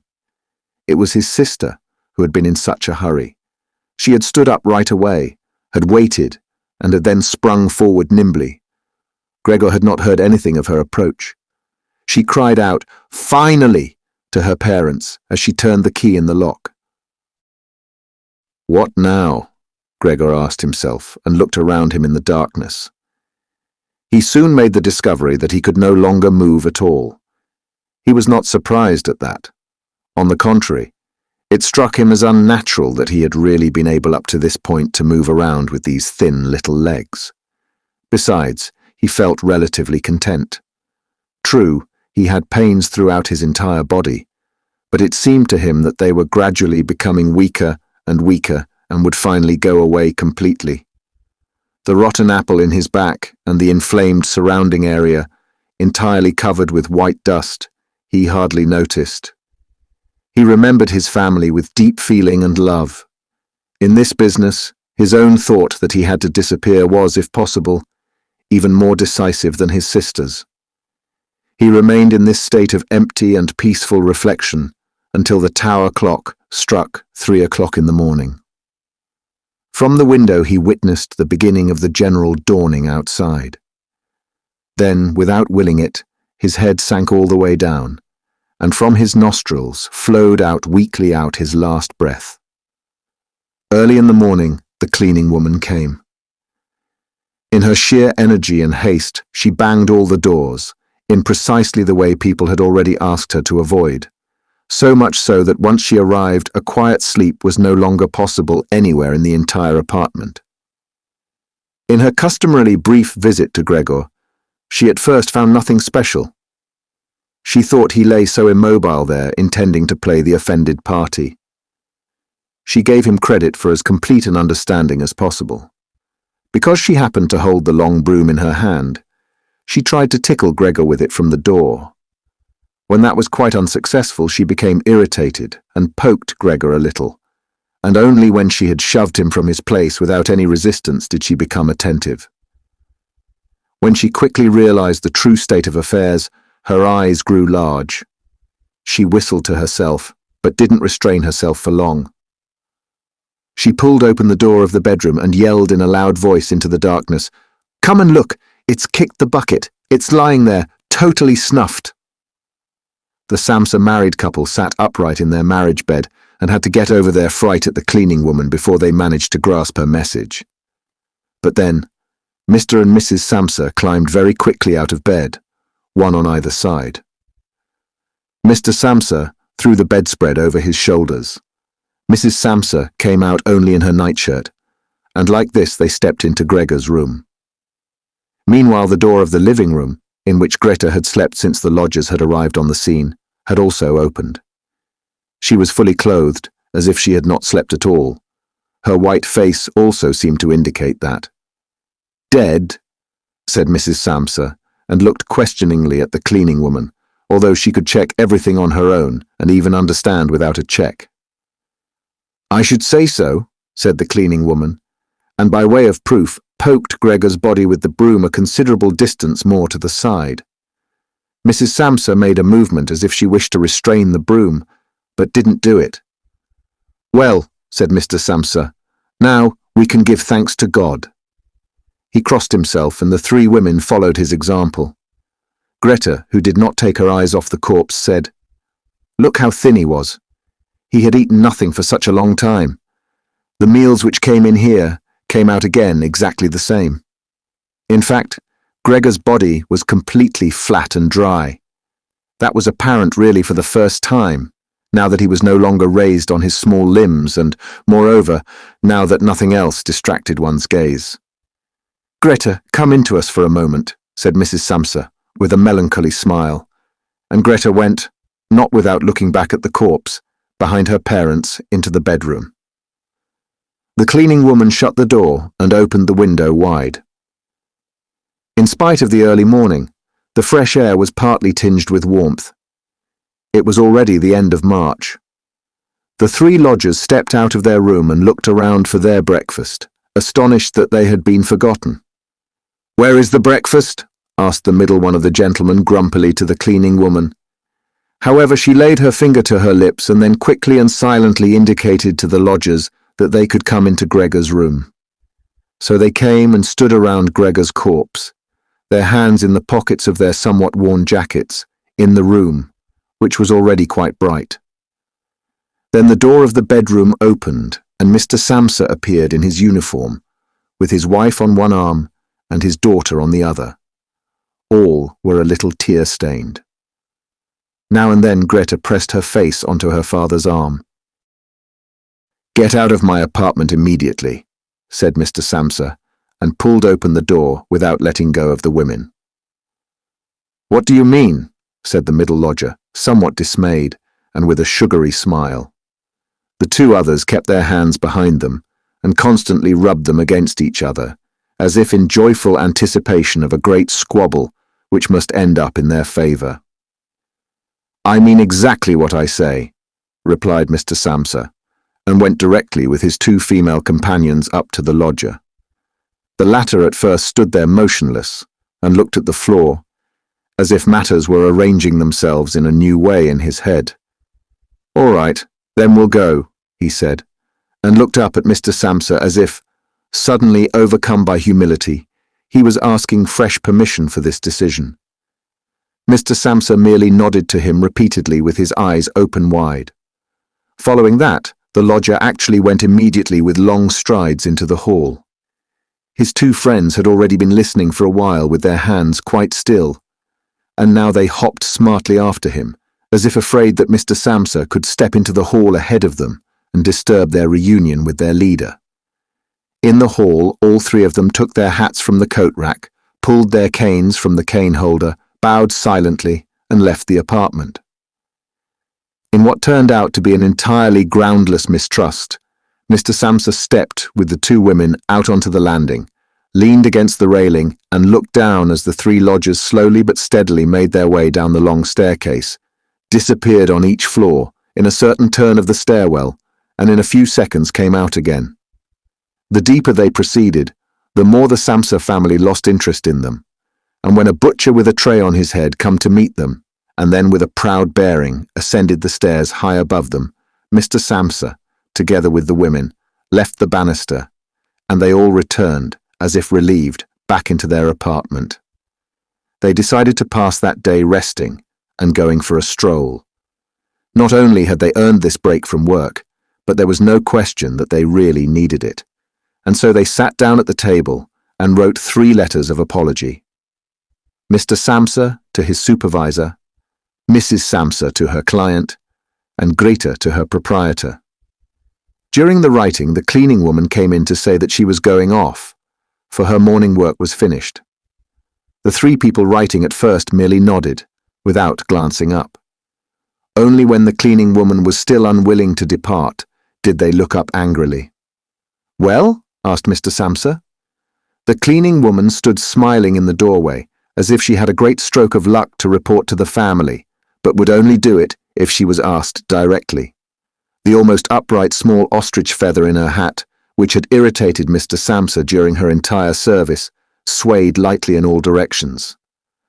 "All right then, what do you really want?" asked Mrs. Samsa, whom the cleaning lady still usually respected. "Well," answered the cleaning woman, smiling so happily she couldn't go on speaking right away, "about how that rubbish from the next room should be thrown out. You mustn't worry about it. It's all taken care of." Mrs. Samsa and Greta bent down to their letters, as though they wanted to go on writing. Mr. Samsa, who noticed that the cleaning woman wanted to start describing everything in detail, decisively prevented her with an outstretched hand. But since she was not allowed to explain, she remembered the great hurry she was in, and called out, clearly insulted, "Ta-ta, everyone!" turned around furiously, and left the apartment with a fearful slamming of the door. "This evening she'll be let go," said Mr. Samsa, but he got no answer from either his wife or from his daughter, because the cleaning woman seemed to have upset once again the tranquility they had just attained. They got up, went to the window and remained there with their arms about each other. Mr. Samsa turned around in his chair in their direction and observed them quietly for a while. Then he called out, "All right, come here then. Let's finally get rid of old things, and have a little consideration for me." The women attended to him at once. They rushed to him, caressed him, and quickly ended their letters. Then all 3 left the apartment together, something they had not done for months now, and took the electric tram into the open air outside the city. The car in which they were sitting by themselves was totally engulfed by the warm sun. They talked to each other, leaning back comfortably in their seats, about future prospects, and they discovered that on closer observation, these were not at all bad, for all 3 had employment, about which they had not really questioned each other at all, which was extremely favorable and with especially promising prospects. The greatest improvement in their situation at this moment, of course, had to come from a change of dwelling. Now they wanted to rent an apartment smaller and cheaper, but better situated, and generally more practical than the present one, which Gregor had found. While they amused themselves in this way, it struck Mr. and Mrs. Samsa almost at the same moment how their daughter, who was getting more animated all the time, had blossomed recently, in spite of all the troubles which had made her cheeks pale, into a beautiful and voluptuous young woman. Growing more silent and almost unconsciously understanding each other in their glances, they thought that the time was now at hand to seek out a good honest man for her. And it was something of a confirmation of their new dreams and good intentions, when at the end of their journey, the daughter first lifted herself up and stretched her young body. Thank you for listening. If you like our recordings, consider liking this video and subscribing to our channel so you don't miss any more audiobooks.